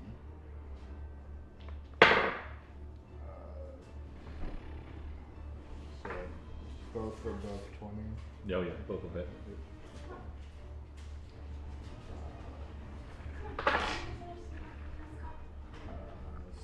So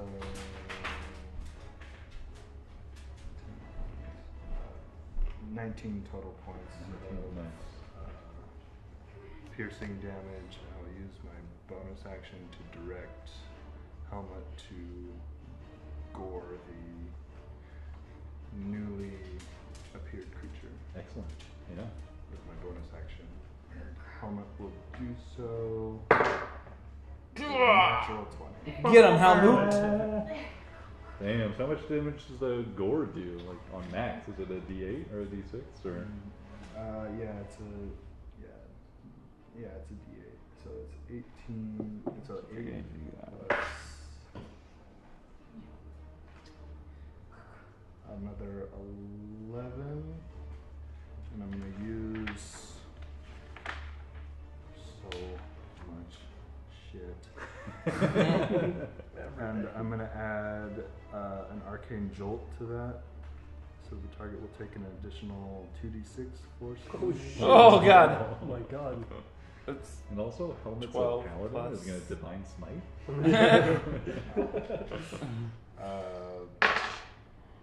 Both 6s. Damn. you double those. So though, what right? total damage do you do right here? Fuck. So 19 plus 15 plus 24. Did you take If you a allow magical me. weapon, or did you take magical armor? I can turn my weapon into a +1 weapon. Is that magical? Or? Yes. Okay. So my crossbow and my hammer are both magical. And Nice. Right on. It does have resistance to non-magical bludgeoning, piercing, slashing. But that overrides it. And the helmet deals force damage. That's cool. And then helmet will use the remainder of his. No, how much damage was it total? Sorry, I didn't catch. 39. 39? Yeah. 15 plus 24, yeah. Describe for us how helmet destroys this creature. You'll see the tusk just seemingly magically extend with this magical energy as he passes by, and you just see the creature just stop in the middle of whatever it's doing and just wilt. He catches it the tusk catches it immediately in the middle of its giant gaping mouth, and it just sits there impaled. It's like this horrific noise that's being just wailed from this elongated mouth, just just stops, and this thing is lifted up off the ground, off the tusk, and then is thrown aside eventually to clear it. Fantastic. Anything else you'd like to do?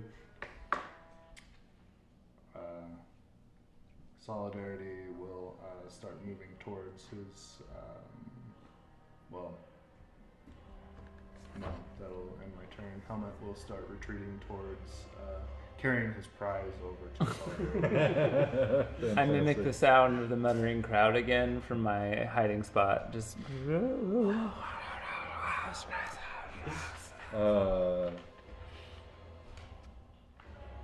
With that, we will go to the top of the next round, and I think. Wait. Or no, I'm sorry. We have Johan next. Johan, there are still 3 of these undead people still roaming, still unfazed by the death of this other creature. I'll say that at this point we can run out of initiative, but I'll give you the opportunity to tell us how you want to deal with them in the next few moments. Is there any Scovians around those zombies? And Absolutely. how They are close? chasing. I would say there's 2 of them that are probably they're the ones that are still slowed. They're only catching those, they're chasing people, but are probably 10 feet away, and they're just the people that are so terrified they're constantly falling and scrambling, and people are getting trampled as the crowd runs away. Okay. But there's one though that's on top of a person right now about to deliver a potentially killing blow. So there's 2 that are more of a lesser threat, 1 that's right now an immediate How threat on the close opposite side. are the 2 from the 1? You are on the side with the slowed ones, so the more dangerous one is now, I'd say, 50 feet away from you. 50 feet, okay. Yeah. And then the distance between the slowed ones Slowed and ones. the danger one? Probably 60 feet, I would say. 60. Yeah, they're spending their time spending their turns rushing, spreading out, chasing the retreating crowd of people. Okay. And so you've moved over to the right, but now they're moving past you, farther out. Okay. I'm gonna cast Thunderstep at 3rd level. So that's that allows me to teleport 90 feet. I'm gonna grab the citizen and then back. Oh yeah. And then anyone in that range takes 3d8 of damage. Nice. Does this More than include enough to just civilians? Does this include civilians? That's why I asked. So Yes, kind of sorry. a little bubble. Okay. Yeah, so I think that spell you have to it's not a 2 jump. I think it's just a single jump. Okay, I'm cool with I that think. too. No, I think that's just how it please correct me if I'm mistaken, but My phone just died, so. No! What kind of fun? I thought it's you teleport and an Thundering explosion appears where you're at, but maybe it's where you're going. I think you teleport, you can touch someone within 5 feet, or bring a willing person with you within 5 feet, and then go back. But again, my phone's dead, so I can't really validate that. Is it an iPhone? Yeah. Oh, I got a photo. I am happy to stay in the fray too. In either way, we need to rule this spell. In either case, you can either do the teleporting back, or you can run to them and I'll just say for this moment, you can run to them and teleport. Its range is 90 feet, and you with an eruption of thunderous energy, just like tear apart this remaining undead. Recently chanting Scofian, and there's like this woman in your arms just like looks up, thank you, as her like your and her ear just still ringing from the magical effect, but she's been taken to safety. There are now remaining merely the 2 slow zombies, which on the following turns you guys are able to just like dispatch in the next few moments with a few arrows, another cantrip, and they fall down dead as well. Unless I think it was you that mentioned you wanted to take one alive, but now that you realize they might be undead, is that that's out. Priority? They're just like destroyed and with summarily destroyed and fall to the ground dead. Safety is #1 priority. There is a moment's hush that washes over the docks, and then your Cecilia Elstar say, "A cheer for our heroes, proving their worth just now." And a cheer roars up from the crowd here, having witnessed your swift execution of justice against these abominations. And mimic the sound of Johann's horn playing while they're cheering, like a similar song. Sparklers, death metal horn goes in the background.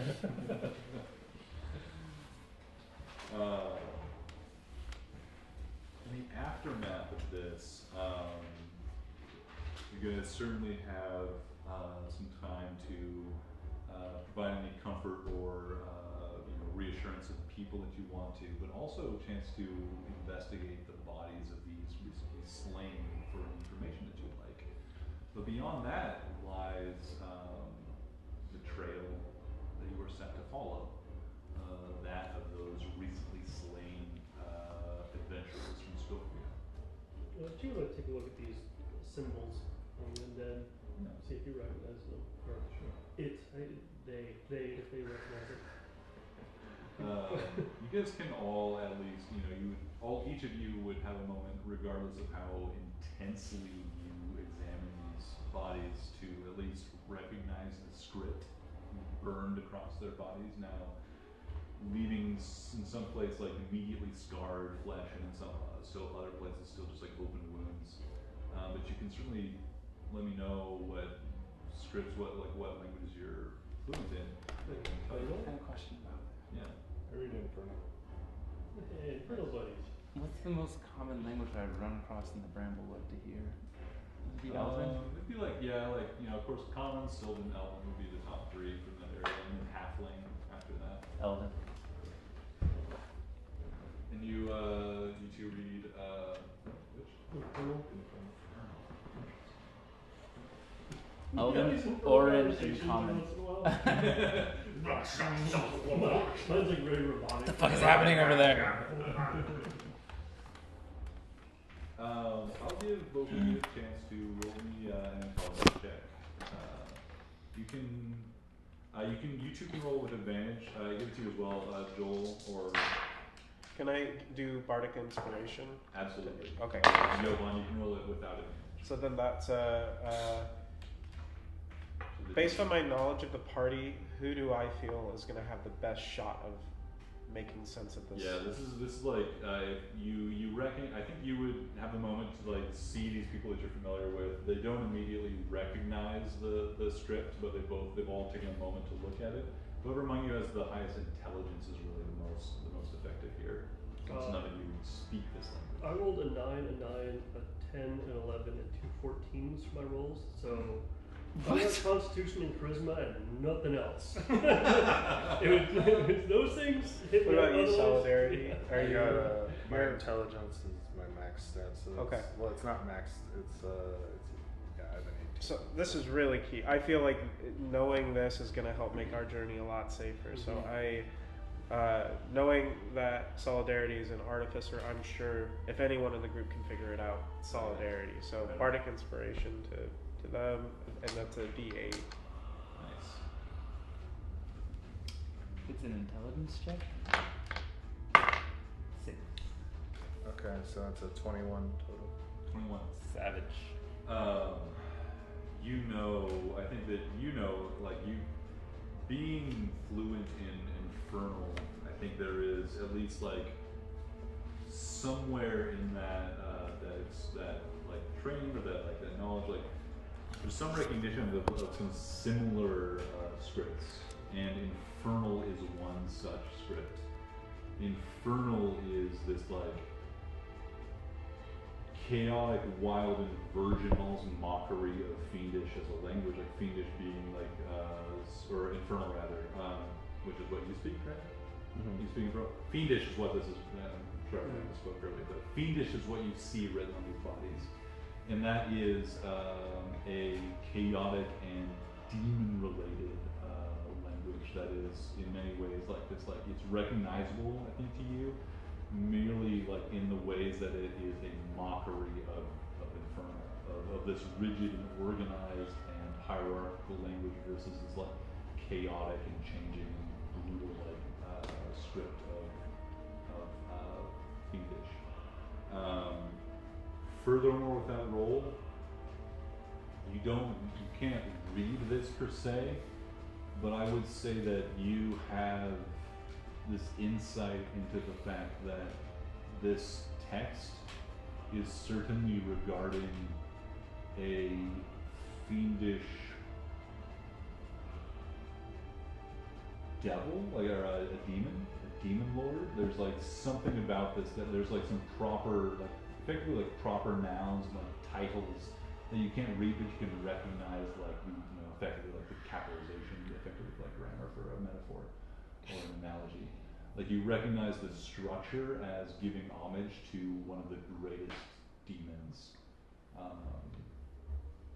a demon lord. I will let my companions know. With your intelligence score, I'm not going to correct what you just said. Let my companions know what I've discovered, or what I'm able to infer. You need to know exactly what you said. No, I'm just kidding. And why? So you can say. So I can say it too.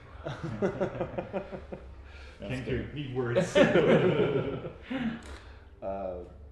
I'd say we're dealing with a higher power than usual, here, gents.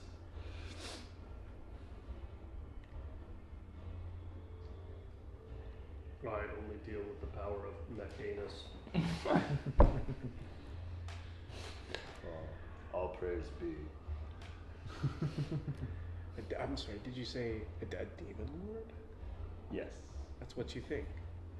that's what I think, based on the structure of the language, the capitalization. Solidarity. This is going to sell incredibly. It's like, oh, I know. But we have to get through it. Yeah, of course. Very, The upside potential is great. very dangerous. Very dangerous. The deaths that may result could impact record sales.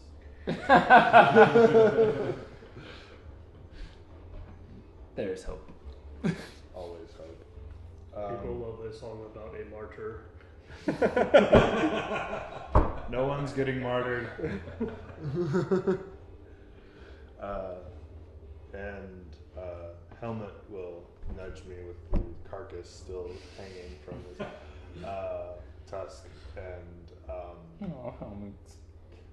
I'll examine that focus more closely, see what I can see, if I've ever seen anything like this before.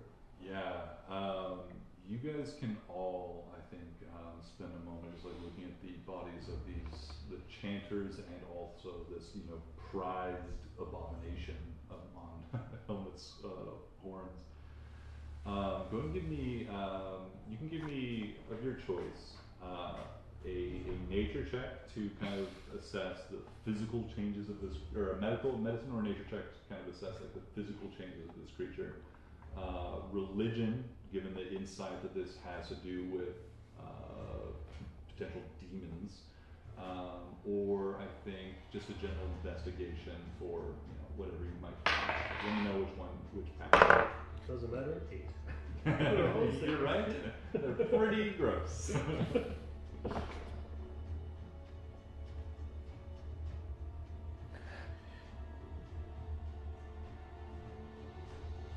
Oh, and the new normal, if you are proficient in more than one of those skills, you can do it with advantage.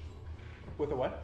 Advantage? The 3 that with advantage if you're proficient in at least 2 of those skills. What's your skills? 14. 14? I could get a higher score for investigation, but I want to know religion. 15 religion. 15 religion. Did you roll with advantage? I don't have 2. Oh. I only have. It given You had a 14 with which skill? 14 with wait. I don't know why I chose survival. I was wrong. That wasn't an option. 10.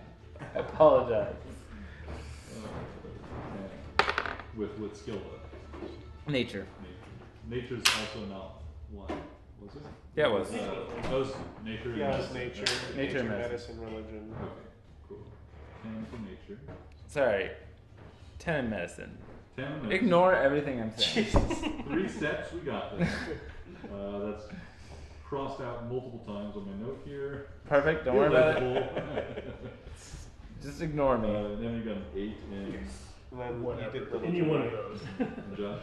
And then what did you roll? I rolled nature. Nature. Okay, so we'll do medicine, and that's going to be at 13. 13 minutes.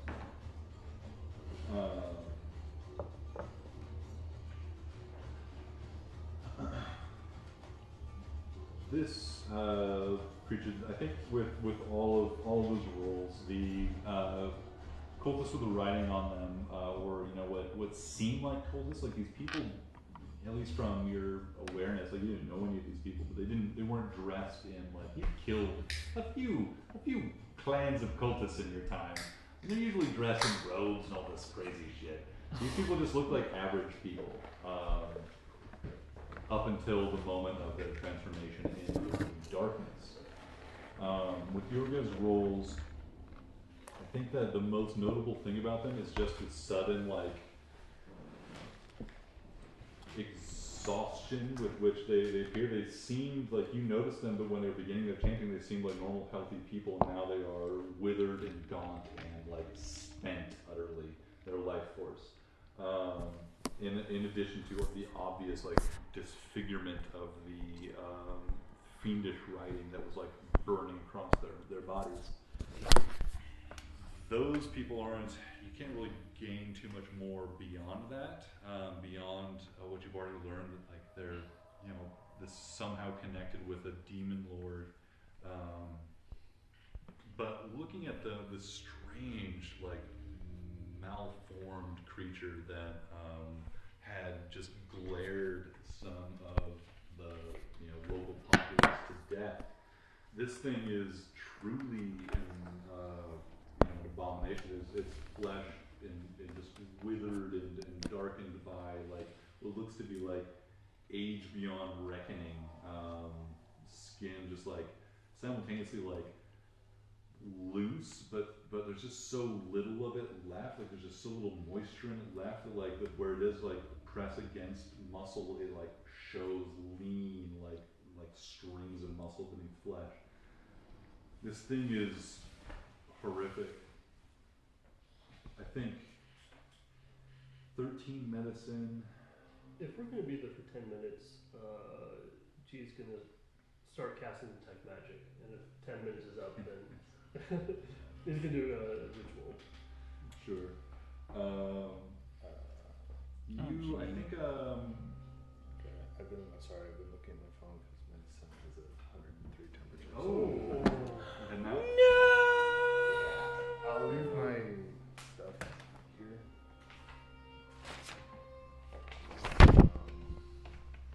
tell him get well soon. Tylenol. Yeah. Oh, bro, I You got have this. the stuff you need at the house? Or are you guys going over to save these? We got the stuff we need. We're in communication with the nurse. As far as we know, we don't need to take it in yet. Okay. It's just better if I go back. Yeah. So, For duty. yeah. We'll wish everybody the besties. Is it Julian's not tormented? Yeah, he's got a He's fever. got a fever. Pretty bad one. Well, may he reign supreme and feel better. I'll listen back and catch up on. Ooh, all them spells. I'm sure some terrible notes. My notes are great. It's just a bunch of words that I'm learning.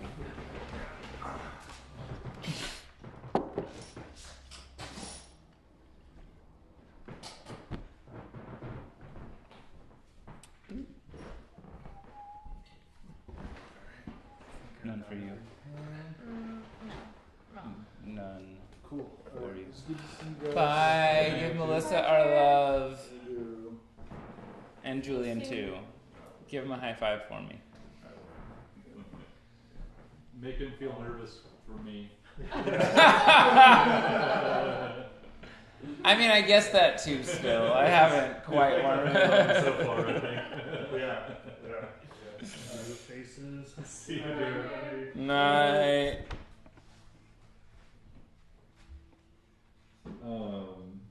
I think with the medicine check, Johan, you realize that you find a slight softness in the ribcage, and you press on it, and it folds and breaks like wet paper, and the cavity where the heart would be is just a blackened, shriveled cavity. There's nothing there.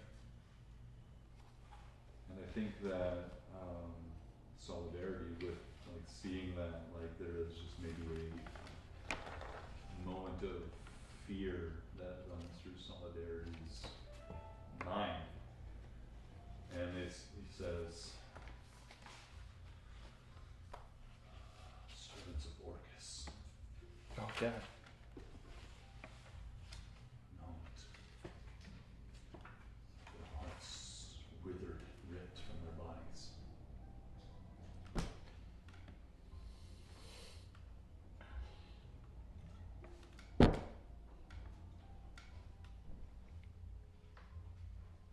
Oh, sorry, I hid your shoes, huh? How dare you? You found them good. It's a fun game you're playing here. Yeah.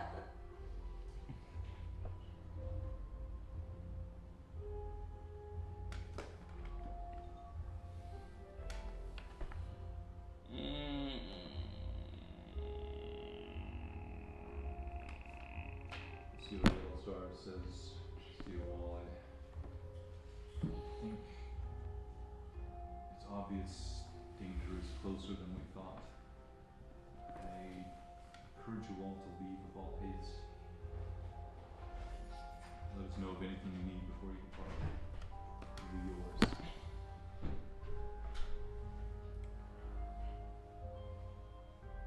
I request that you try to bring order to this town, enact more laws.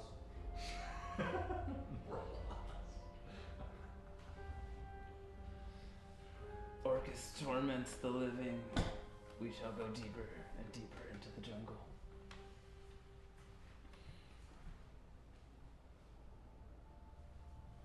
Alright then. How you guys feel about a break? Great, because I have Maybe to some pee, soup? and I've had to I pee see for a some very long time. Wait, it happened in the past. So Hmm. Ooh. That's appropriate for that game. Yes.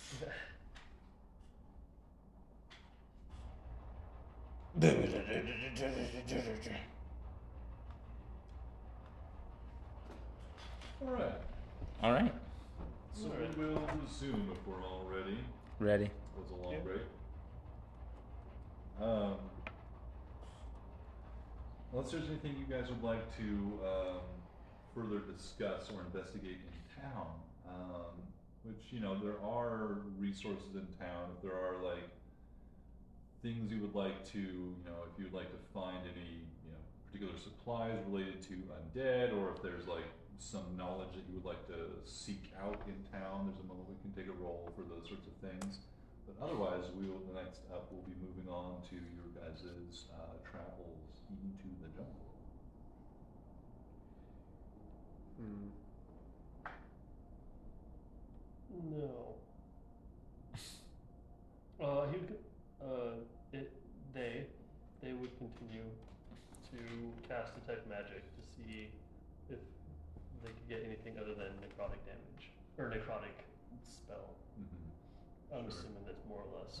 Well, yeah, you can spend the, you know, as part of getting ready, and you can hear the other members of your group going over some final details with Cecilia. You finished that spell. You definitely sense a fading aura of necromantic energy around here. But beyond that, you can certainly give me an Arcana check. I'd like to see if any other details this reveals. 18. 18.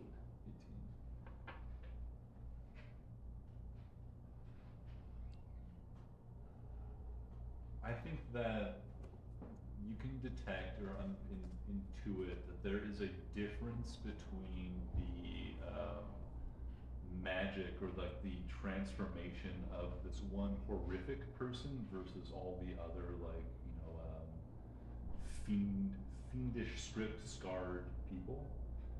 They seem to have just been killed in a moment's like magical effect, but this other creature seems to have been transformed by it.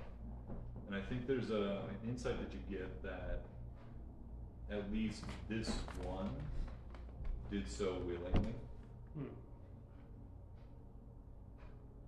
The others may have been like temporarily like possessed by something, or have their will or life just overridden or dominated by the power of this wherever this necromantic energy came from.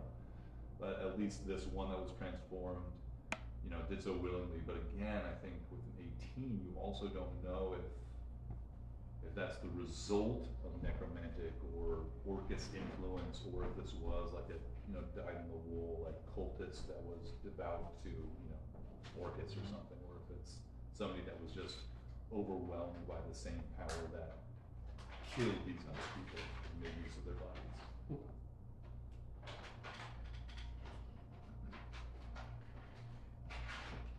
So there's two things that I'd want to see if I could find in Scofia before we leave. I'd want to see if there's a place that sells like a potion of hide from undead, something like that. And then I'd also be curious if there's a place that might carry some kind of either weapon or armor to protect against undead. Okay. I'd say that you can certainly find not a potion, but I'll say a potion. It's fine. A potion of protection from evil. Mm-hmm. We're not going to be, you know, there's at no point beyond this moment will like gold be relevant. So I'm just say you purchase it and don't worry about tracking it. But this effectively gives you, what is this? Basically cause like any creature of undead or like fiendish or other like particularly evil types to have to require to make a wisdom saving throw in order to attack you. Never mind. I misremember that. They just automatically have disadvantage against you when they're targeting you with attacks or spells, and you have advantage on like saving throws against like fear and other elements, like other sorts of effects coming from those sorts of creatures. And I'll say that with that insight and forethought, you're able to find 2 of those potions for your party Great. in town. Nice. But the armor that is a pretty like specific and like significant enchantment that is not just not currently available. Yeah. Cool. Like among all the places to search for such a thing, Scofia is a good one because there are like pirates and treasure hunters and stuff. They're like out in the world just like bringing back loot and treasures from forgotten places, but no such luck today. Perfect. That's perfect. Thank you.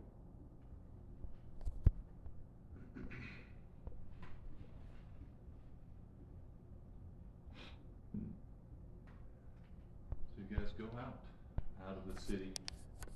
You leave behind you eventually this a crowd gathers around you as you depart the city, gathering your last supplies. A crowd of onlookers and people cheering you on, and channeling their own anxiety and fear into support of this party that is going out to fight whatever evil this is. And you leave Scofia with a cheering crowd at your back. But ahead of you is a long, winding trail through the jungle, into the wilderness, up and across steep changes of elevation. It will be hard going for some time, slow progress potentially, but the way is known to you and recently traveled. And you expect to find some safe havens along the way, some villages and communities out here in the wilderness that are hunting, gathering, eking out some sort of life, harvesting resources from the deep and wilds of this area. But I'll tell you that the first day of travel goes without any issue, aside from your recent journey was spent days aboard a vessel traveling out across the sea, and now you find yourselves once again trekking hard terrain through the wilderness and covered in sweat as the humid air and warmth of this space, aside from some of you maybe leaking some condensation gathering around one of your jars. That poor fetus. You got a swamp fetus right now. No. But it is hard going. The first day finds you. As the first day ends, you find yourselves coming across one of a number of communities this close to Scofia, and you easily find them welcome to give you lodging and spare rooms, barns, things like that, whatever they can find in space for you. The following day, however, begins with an ill omen. As you wake or come out of resting stasis or what have you, sleep mode, you guys notice that the following day the sun rises a little pale, not as bright as you would expect. Even under the cover of the thick foliage of these trees in this deep there is a pale, withdrawn sunlight that creeps into the morning.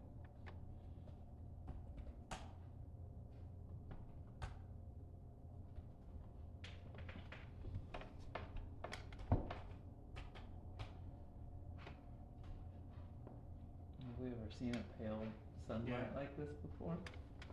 Is this something that would be familiar? Give me a nature check. Yeah, I got it this Or time. religion. Ooh, I don't got it. 7. Nature. It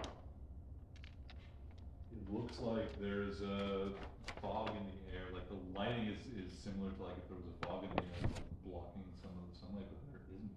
It is just as if the sunlight is straining to reach this space. During my travels, do I recall reading anything about this kind of effect? Anything from the past? Yeah, give me a history check.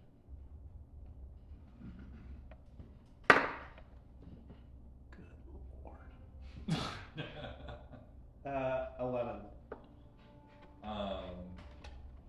There are all kinds of wild tales about what happened to the world and during the collapse, which was this like period of the collapse of civilization when like gods left the world and all this magic, all the civilization was dependent on the magic was just suddenly left without it. There are tales of like the sun going blood red, there are tales of like the sky, like the sun pausing in the sky and then rewinding and winding its way back. There are like all kinds of fantastical tales about these sorts of things. But this specifically, you don't know of anything solid. She attempts to clean his lens. I think I may have scratched your lens last night. Are you seeing this also? Yes. Yeah, I haven't seen this kind of thing before. I do see it. I don't remember reading anything about this kind of event, but it has to be related to what we saw in town with those undead. Danger. Marcus. This will make it more difficult to see things.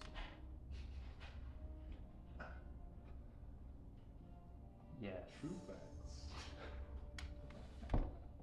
Be alert. Be on your guard.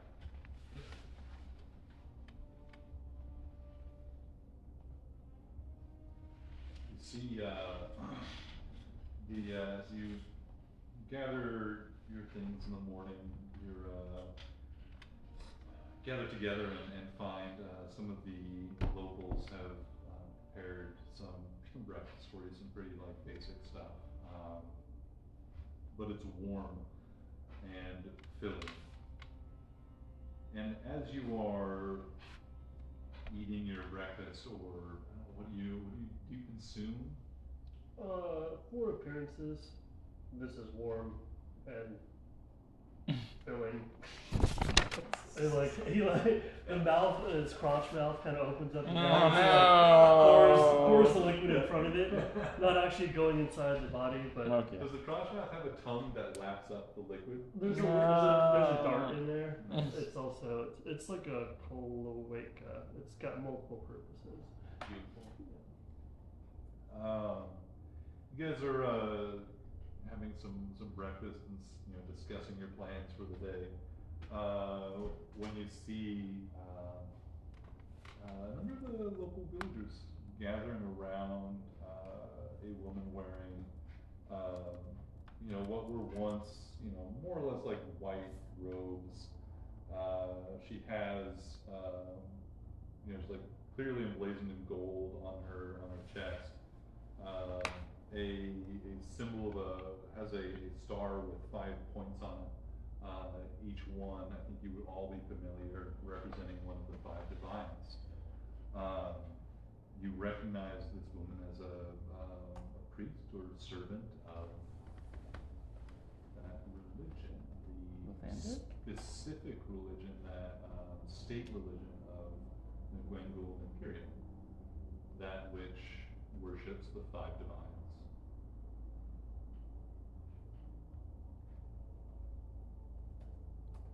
normally see that this far? I mean, in the free cities, I've seen. Yeah, like in Scofia, it's you know you've seen a few people like this come around and through Scofia. Scofia's also temporarily housed some of the crusaders that the Imperium has sent out against the undead in the wastes historically. So like it's not like wildly like out of it's like not the first time you've seen someone like this for sure. But you can certainly give me a history check for some local context here if you'd like.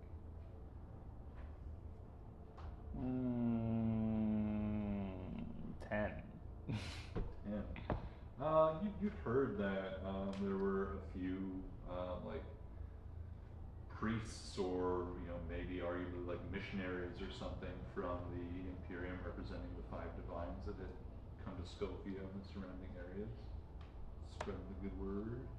I think with the 10 you know that you haven't heard anything like particularly bad about them. You haven't heard that they're doing anything evil. Like it seems like they're just typical religious people trying to convert people to their cause, or maybe give a more favorable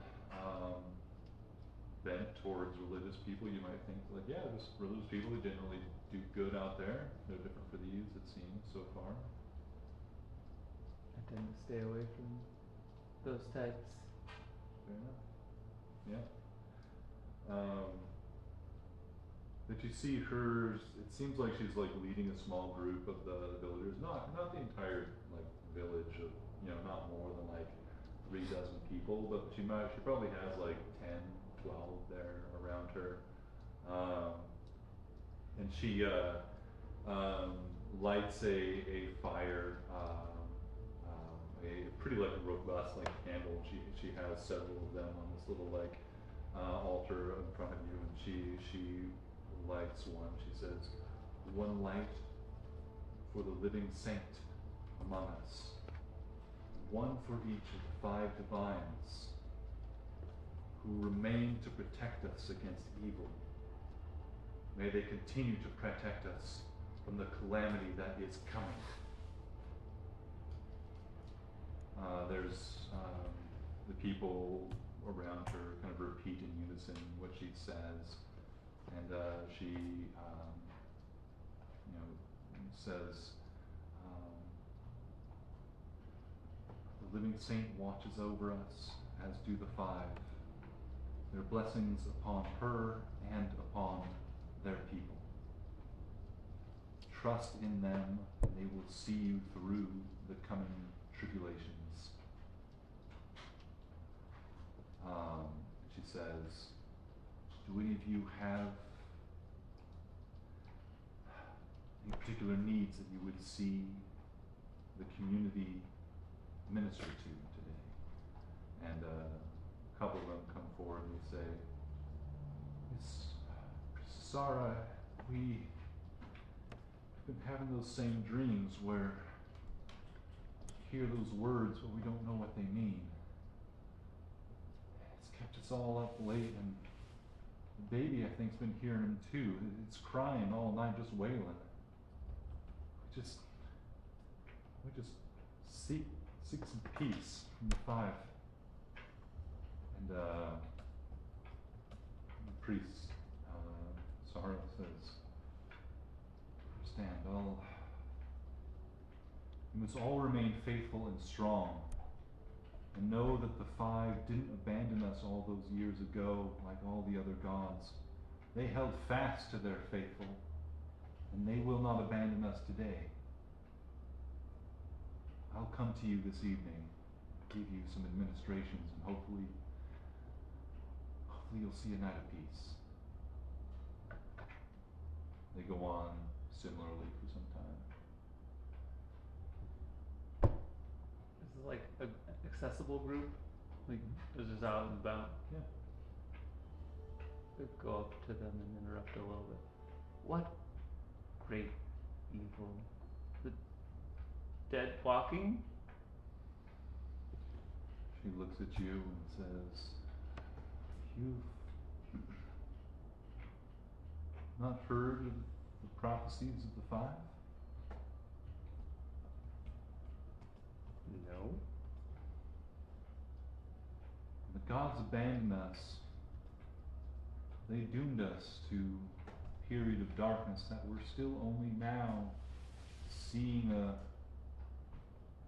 renewing of light in the world.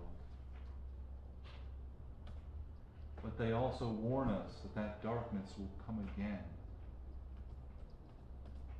And only the faithful will be protected from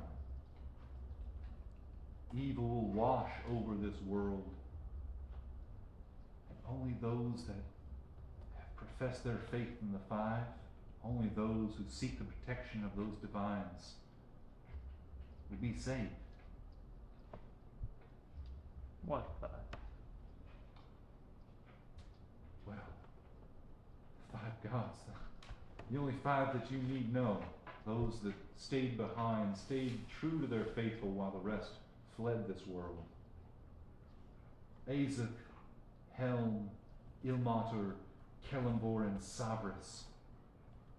Each in their own way, working to stave off the darkness and save those of us who are faithful from it.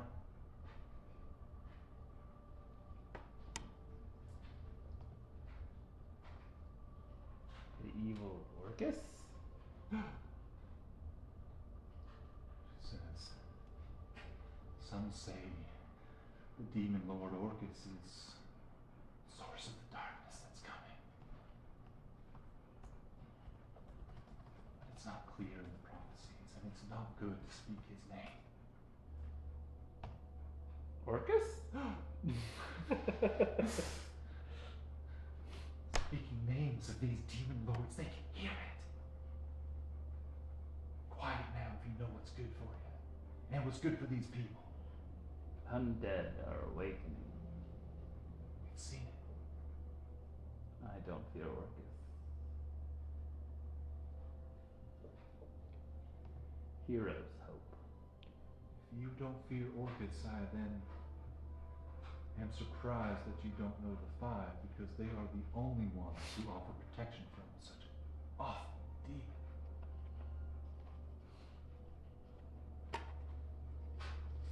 Many strange things in the Bramblewood. More dangerous. You all are heroes? And your arrival last night, coming from Scofia, I guess? Yes, that's correct. Okay, I'm sorry. The doom and gloom is it's a bit heavy. We actually came from Scofia just last night, and I was so surprised I didn't see any of the five save any of the villagers, the townspeople of Scofia. In fact, I think it was Mallory with her arrows and GI with their spells that saved the day. There's like some murmuring of discontent among the faithful, and then like a few people like on the rest the edges of this group, or like people who are not involved with them, like, yeah. Go give me a persuasion check, please. 7. You definitely hear like a murmuring and like a little bit of support from the fringes, but like the faithful here with Sarah. No, the faithful, the five. And Sarah says, she like reaches out her hands to calm her flock, and she says, Scofia has rejected the five. And as I said, it's only those who turn to the light that can see it. And only upon those that can see it will the light shine truly. I'm sorry for any harm that's come to Scofia, but these are just signs of the times, my friends. Tribulations are coming upon us all, and if we don't adhere close to their warnings, we will all suffer through these times. Disorder is the only thing you must fear, for the order to the lands shall save us all. He says, you've got something of the right idea, my friend. Order is important. If there's not order, how can the people see right from wrong? if there isn't a clear distinction, if there isn't a way to make sense of the world around us, we'd all be lost to chaos. The five divines are all gods of order. They recognize that the world around us is chaos seeking to undo every good thing we make. They want to bring order to this world. While I don't agree with everything the Imperium's done, you can't say they don't have an orderly, functional society that's working for the good of its people.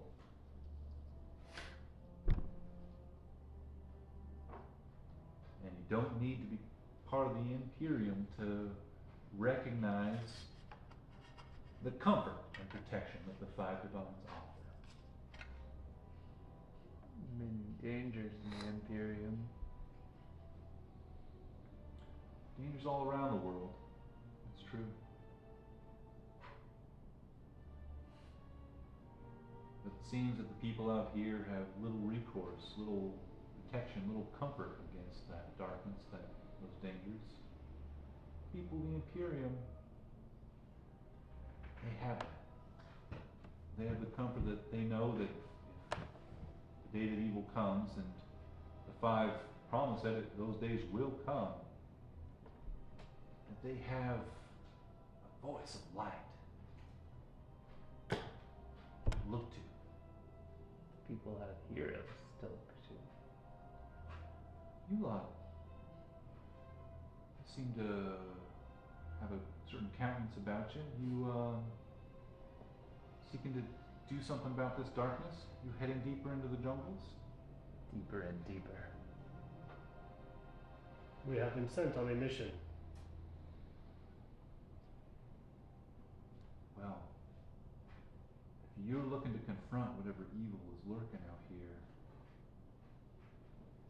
I'd offer my services to come along with you, face that evil. I'm no strong arm in a fight, but I can certainly bring you healing and succor to any wounds that you endure while fighting the darkness. I don't trust this. I don't trust them at all. Do I trust them at all? Is it? You hear a couple people in the crowd say, seeing you guys like ponder this for a moment, somebody says, she did burn out that undead that came by the village. She's got some power if you want it. She kind of, there's a slight blush that rises to her cheeks. Like I said, I'm no fighter. I do have some powers against this sort of darkness, though. You mentioned that particular demon lord, his necrotic forces, his energies are easily burned away by the dark, by the light that I have faith in, and that shines through me from time to time. What divine do you have faith in? The five, of course. All five? All five. They each play different roles in our lives and offer different comforts and securities and promises to their people. But they are equal in my sight in importance to living a good life in their own way.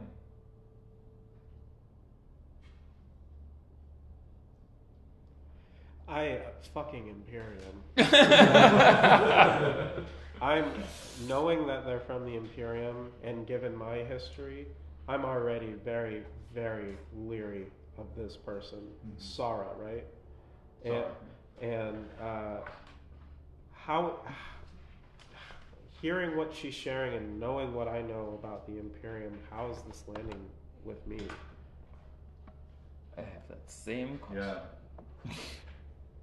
I think for you, I think in your experience, you've known that there are some, true believers in the five and stuff. But I think your experience is certainly, colored by, your view of them is certainly colored by experience. And the way that she says like the five vines offer like protection and comfort and all these things for the people that are faithful. Like you've seen servants of the crown committing violence and oppression and these sorts of things upon, in some cases the faithful, in many cases, and without much apology upon those who are not faithful. So there is certainly some amount of falseness in this. Yeah. In truth, if not in this person's experience. Am You guys can give me an insight check also Yeah. for some more personal info here. 7. I rolled a natural 20 and for a 20, and Solidarity rolled a 22. I rolled a 25. Jesus. Okay. Or an insightful truth.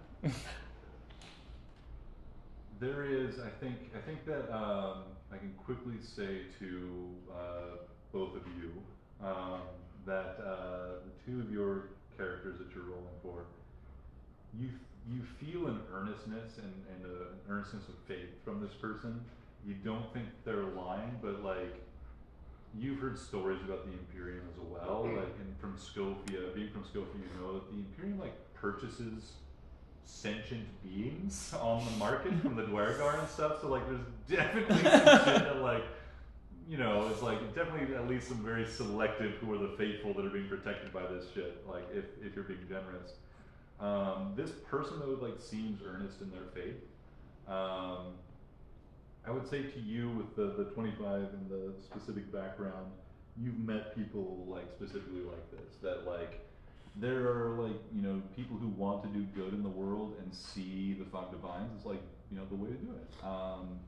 They are true believers in this person. Like you've also heard that they perform some amount of celestial sort of magic, like it sounds like burning away the undead seems like a pretty solid like cleric-y sort of thing to do. The 25 on your insight, I'll tell you that Zara has somewhat conflicted feelings about the presence of signs of the end times. Like,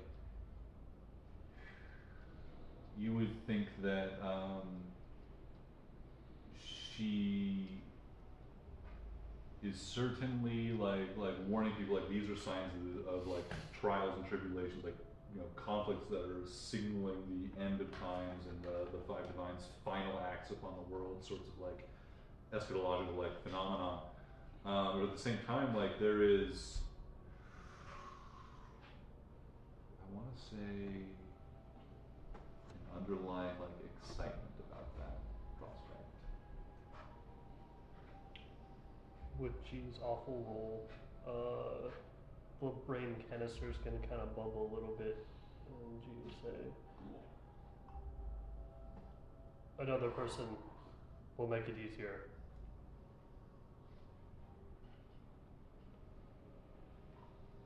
There is strength in numbers, and I reckon your number is among 4. 5 is a divine number, a number of luck and good fortune. I seek only your permission to accompany you and aid you in any way I can. You also in that last moment, like you like sense like there's Jezebel's like there's something else related to like signs of bad things happening that they're interested in like finding out for themselves or like exploring or something. People before a party. Did you help? Of course, I gave them my blessing as they passed through the town. Did you go?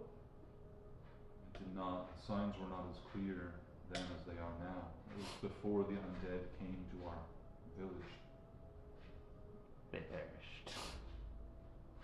Sorry to hear that. They rejected or recoiled from my blessing. They said I was an agent of evil. And I think that they've seen the end of that path, the end of all those who reject the fire.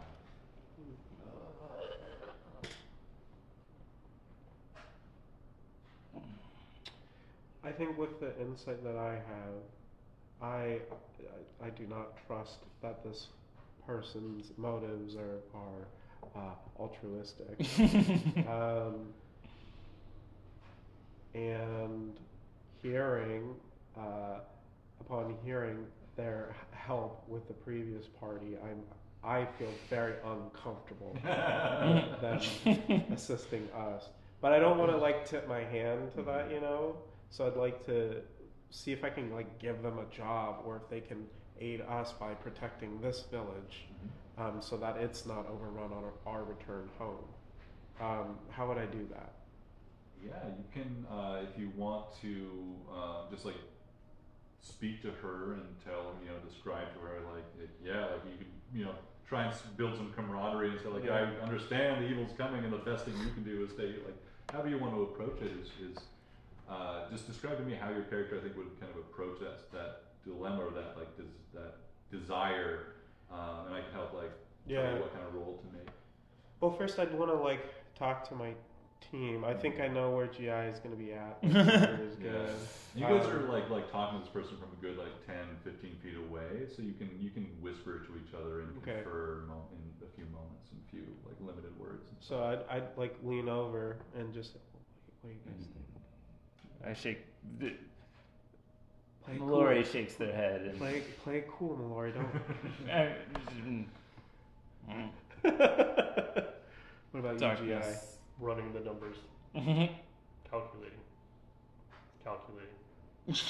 We would have a 0.73% chance greater with an additional person. Great. What about solidarity? What are your thoughts? I think Solidarity wouldn't trust. Yeah, I think solidarity would. They speak Infernal. They know. Yeah, I would say like she seems to speak for people rather than letting them speak on their own behalf. I don't trust her. I think that I don't want this person knowing where we're going or following us.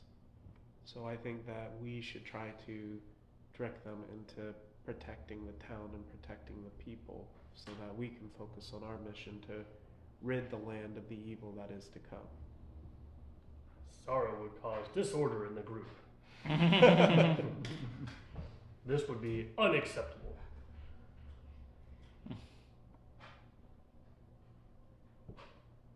So who among us can sell Sarah on that? Who can deceive her in that way?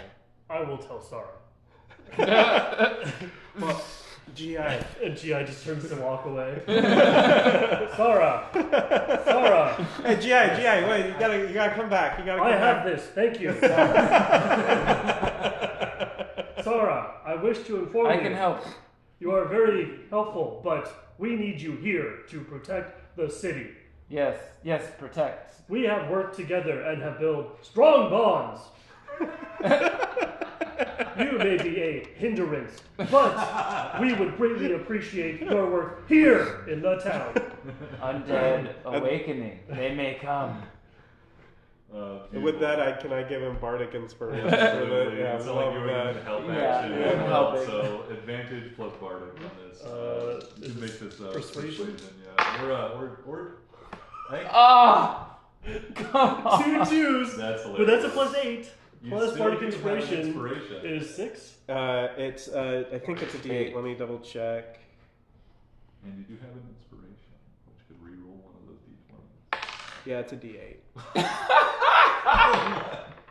For the love of God. There we go. Okay, with the bardic, so that would be 20. Goodbye, inspiration. It was a little touch and go there. It's like the only thing I got is persuasion.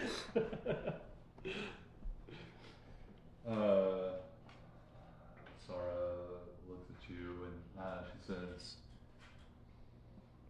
appreciate your directness. I'll do what I can for these people here. Prepare them for the darkness to come as best I can. Please don't hesitate to call me to your aid if you need it. And she reaches into her pocket and she pulls out this like metal coin. It looks like probably just like iron. Doesn't look like. It looks like pretty beaten and worn metal. But upon it has the 5 sigil star of the 5 divines, and she whispers into it a prayer that you guys can overhear. And she says, "By the 5 I entreat thee, let these brave souls speak to me in their hour of need." And she offers the stone to you. She says, "If you need me, this will reach me and alert me to your need." She offers it to you.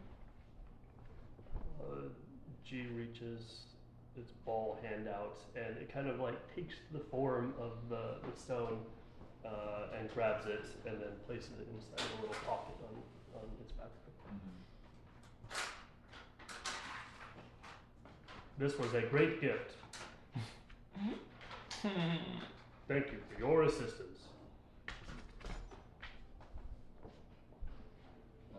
She says, "Thank you. We share a common cause, even if we don't share a common religion.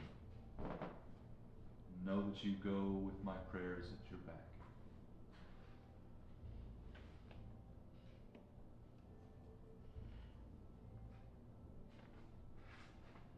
Thank you.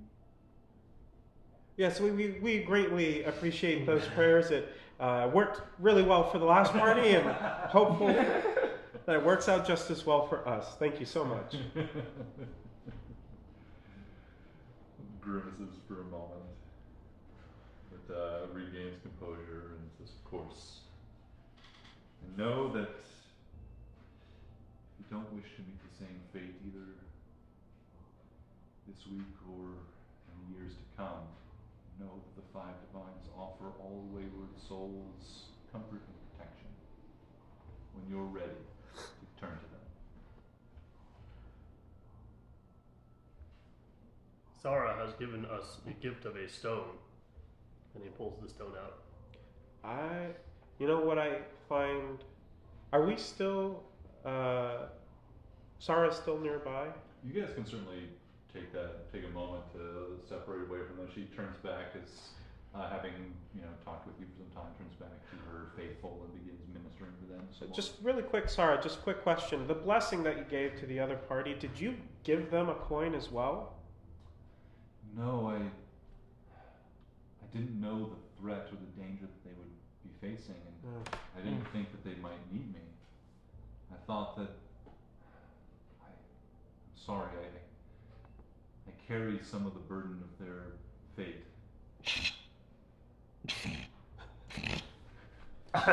Weird thing to say.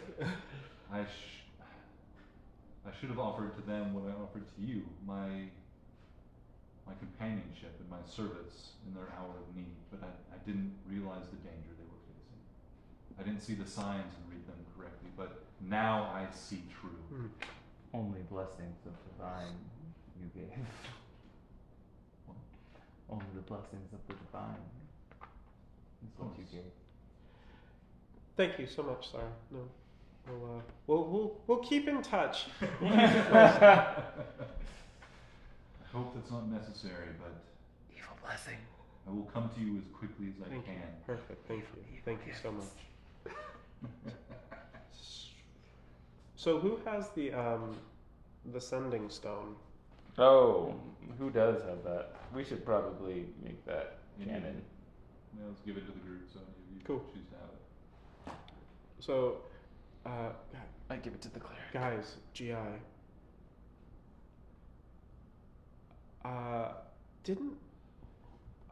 I'm so the person from the Wayfinders Guild, Cecilia Elsar. Didn't she say they couldn't scry Oh, fuck, after the second day? Yes. And we're now in the second day. Yes. This is day 2. I do not trust anything that's going on. This person gave him a blessing, and then Cecilia can't scry anymore, and then they turn up dead. Magic? We can send them a message to see if they can scry on us right now. I think that's a good idea, GI. Solidarity will ask for the stone. Not the stone, the sending stone, coin. but the coin. Differentiate. The coin. Stone, sending coin. And they will ritually spend some time to cast Identify on the coin to see if anything is to come of it. Casting Identify on the coin. I believe it is. I think it's Conjuration is the school of magic for like sending and stuff. It is. You see an enchantment for just basically like sending spell. It's a pretty low level enchantment. Give me an Arcana check.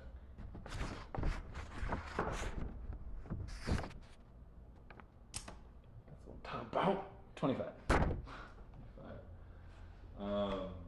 You see that there is another layer of enchantment in this device, in this object. You see that this coin has been enchanted with magic that does indeed break the ability for scrying.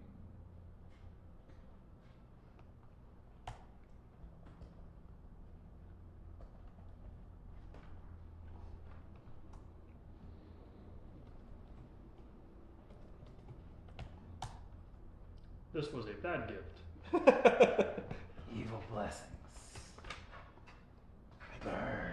You would fucking Imperium every time.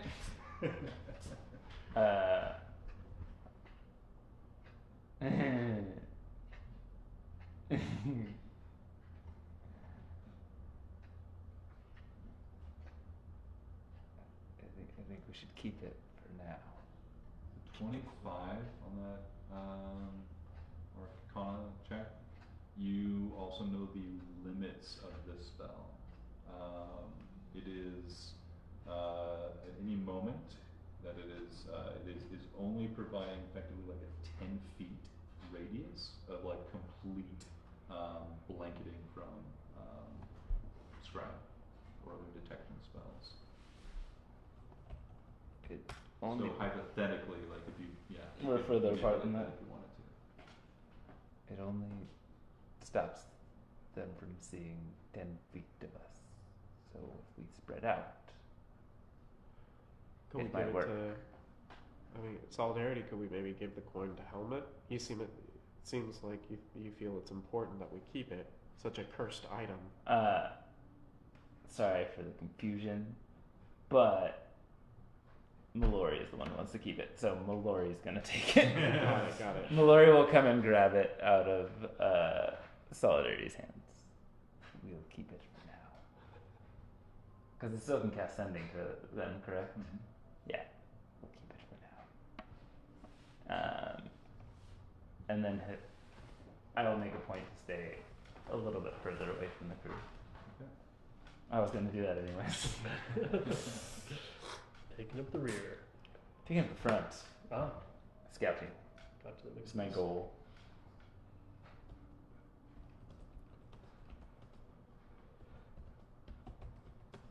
So should we update Cecilia with what we've just found See out? how you guys figure out. Yeah, we should probably do that. Sending stone can be used once a day. Yes. Yeah. She did tell us to message her once a day, so Yeah. I'm assuming we probably did it before we left yesterday. Say nothing happened. Well, we left. Yeah, at night. No. He said it's been a day. I Yeah. got a long Yeah. rest in there. I heard Okay. long rest. Yeah. Alright, cool. Yeah, I'd say we tell her. Let him know that. And what's sending? It's how many words is it? It's like 25, I think. No, sending. Is that the one? And then they could That make might be. 25 or something. It could be right. Once upon a time, I knew the answer to this 25, question. 25 yeah. words. Oh, I hate tweeting.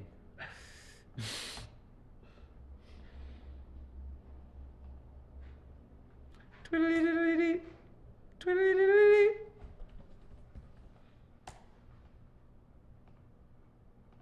Why don't you pay for the blue check mark and then you can send it.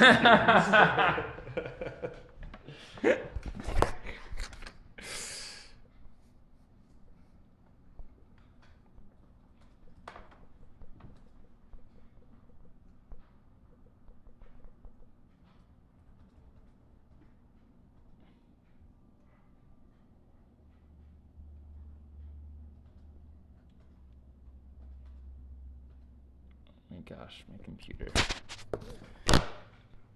This poor thing is gonna die one day.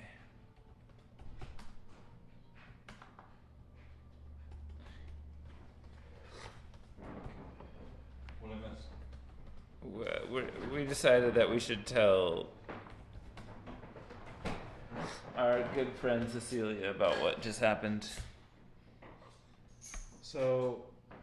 What time of day is it now?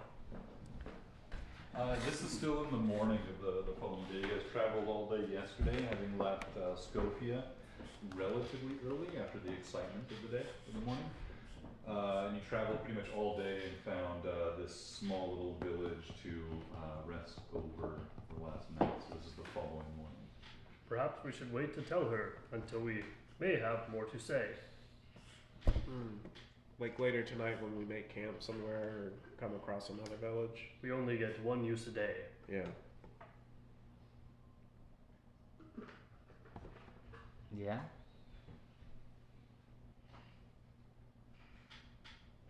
It would be the most logical thing to do.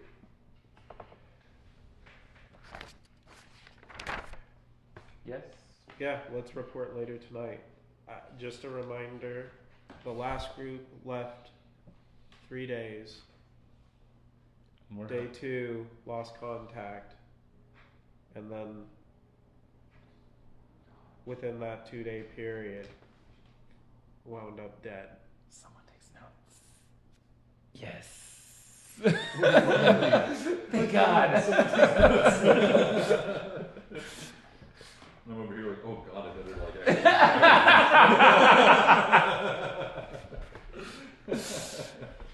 Yeah, that sounds like a plan. We'll do it when we make camp tonight.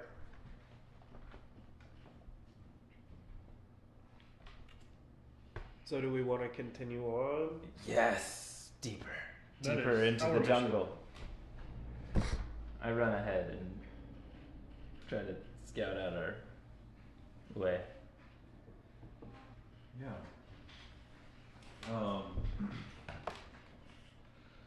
The morning leaving this small village in the forest here, hours go by without issue as you guys begin traversing this harsh terrain again.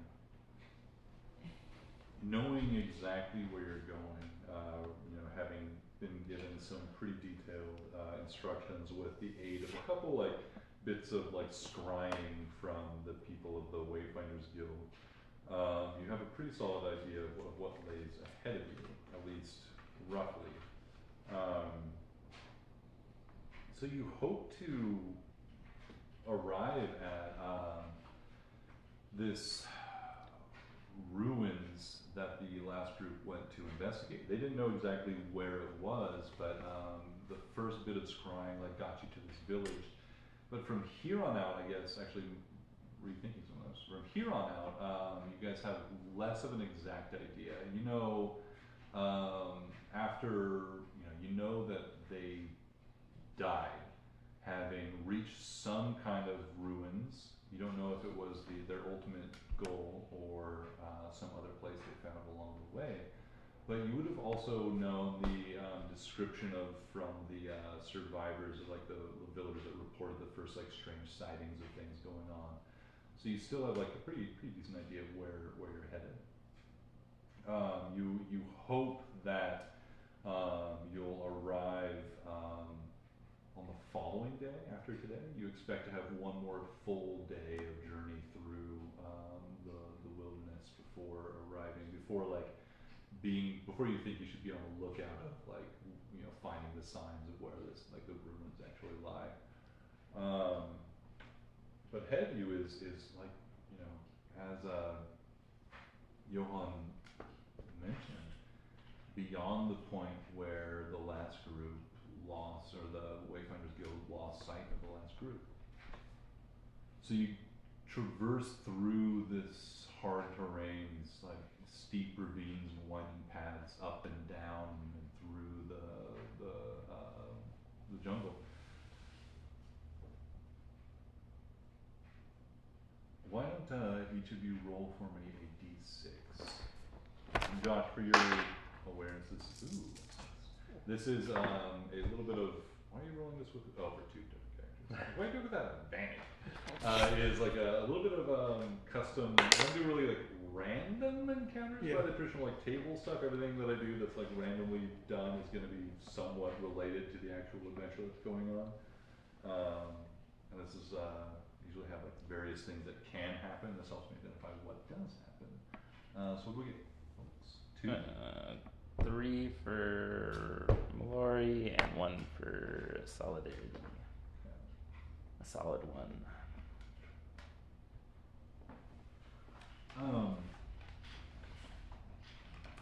Traveling through this along some trails, this again, this jungle is not densely populated, but there are some small communities, and there are some like trails and paths that wind their way through the jungle.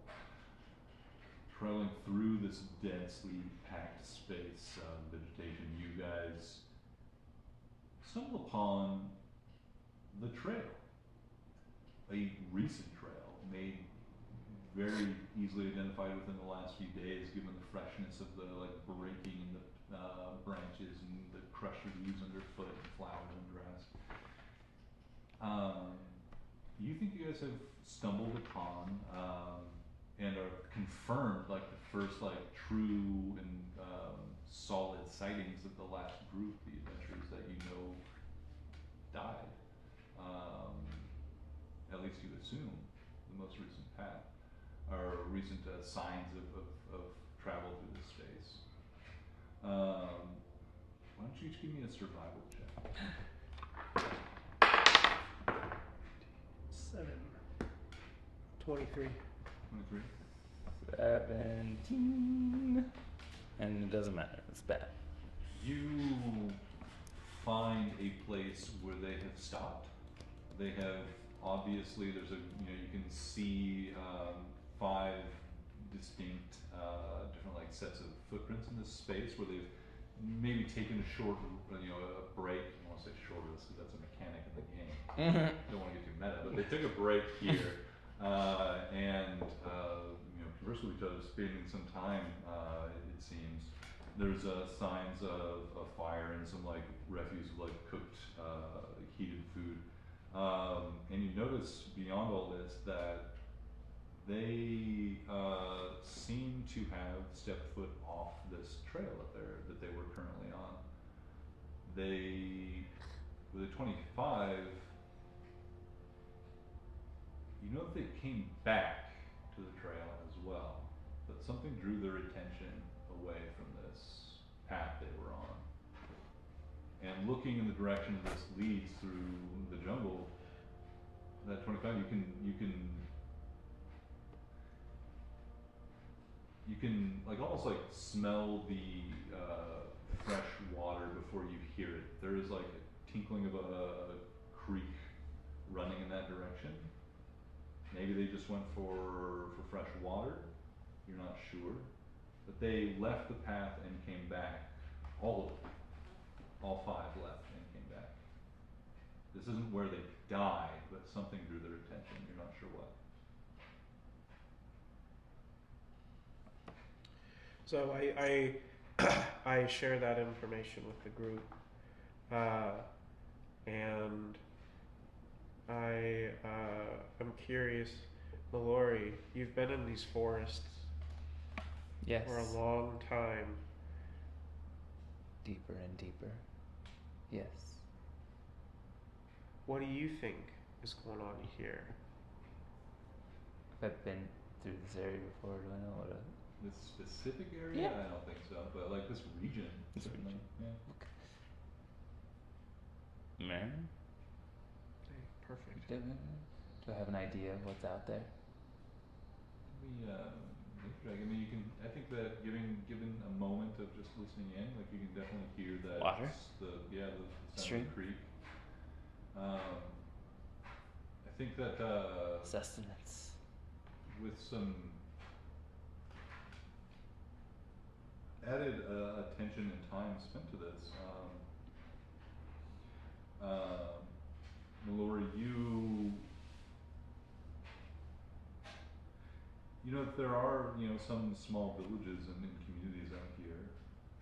You notice, Mallory, I think, signs of a few other people having passed through this space, older signs. Many people. Many Organics parties. enjoy going in water, and they say bathing. Perhaps these organics were bathing.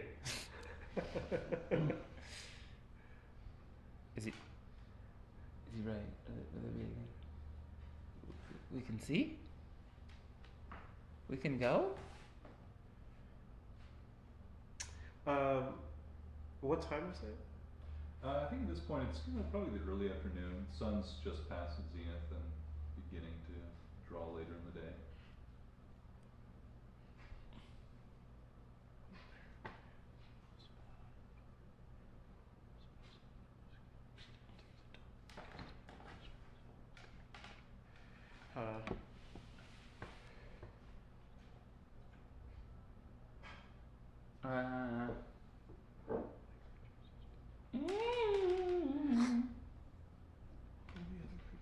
They came back.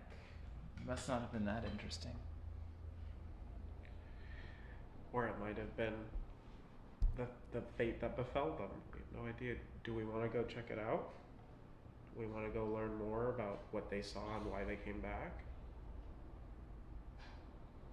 I have seen many bathing holes. The evil is deeper and deeper in the jungle. Okay. Do you want? No. To go? Inside check. Why don't you guys give me a perception check as the moments pass as you guys keep in this scenario? 19 for Mallory, and I guess I should have whatever. 16. 7 for solid, but 19 for moi. I think that Mallory and Johan, you, as you're talking to each other about what you want to do and what dangers or benefits might await you down this other path and versus going forward, you smell What the rock is cooking. you smell definitely something like having not burning but having burned, like the scent of cooling burnt like organic material of some kind, like it's like the smell of a like spent campfire just wafting through the air, but not smoke of an ongoing inferno. Do we smell that coming from the direction of the camp or from the water? Those are the same thing. Oh, okay. This Oh, path the camp that down the water. the previous adventures went down. You theorize there might be a camp or village or something down Mhm. there, but you Okay. know that there's some water down that way. At least some of you have smelled the scent of a spent fire.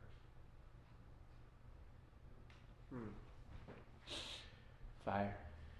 Yeah, I smell it too. coming in the direction of that camp. Hmm?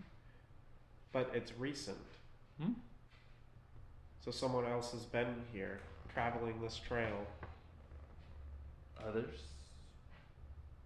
Recent. Previous group? Couldn't be. It's a recent fire. Hmm. Previous You group. definitely get the sense that this was burned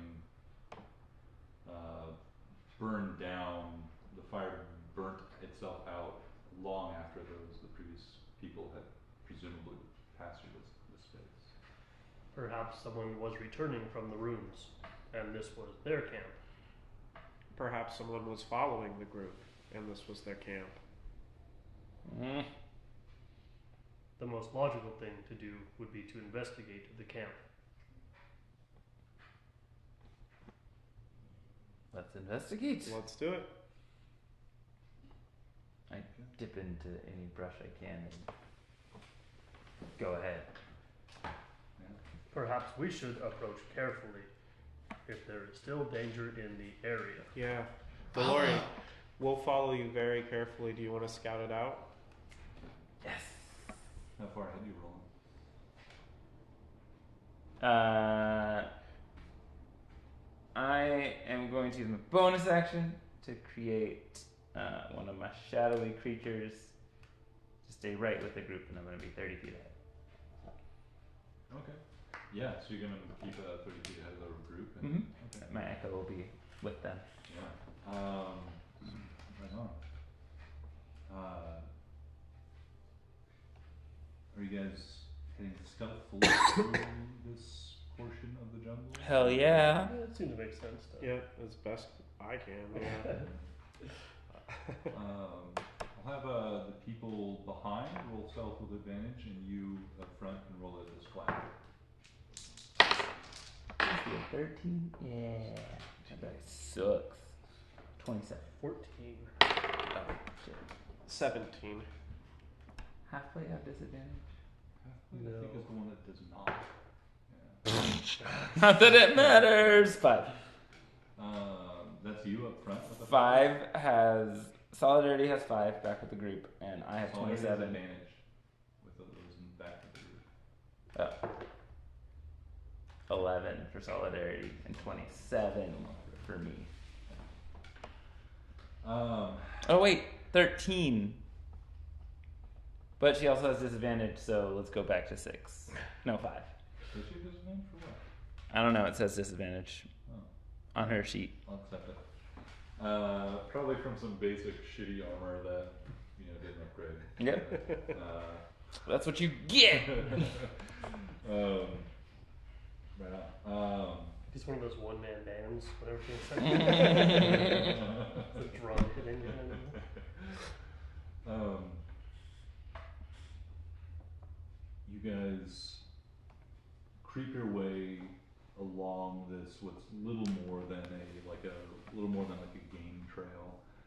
It's certainly been traversed by people in the past. You can see footprints from long ago, but the ones that you keep following and paying attention to are the recent ones, pressed in by armored boots and other accoutrements recognizable from adventurers.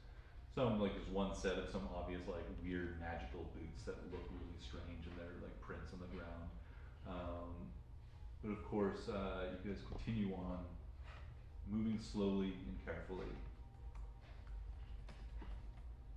Fortunately, Mallory, when you breach the clearing and begin investigating this tiny little clearing, there's little more than just 3 small little huts and a meat tanning rack and a few other pieces of just survival structures. A very small community opens before you in this clearing. You see a small creek running down the middle of it. And fortunately, those who came before you utterly destroyed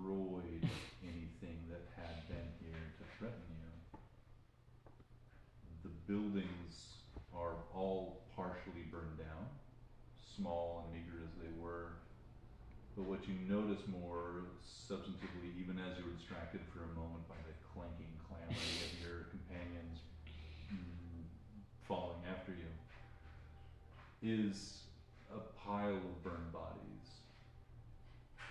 Maybe 6 corpses. And in front of that, and much more horrifyingly, is the burnt remnants of 2 posts, between which formerly was stretched a skin that now too is burned and fallen between these charred, still smoking posts.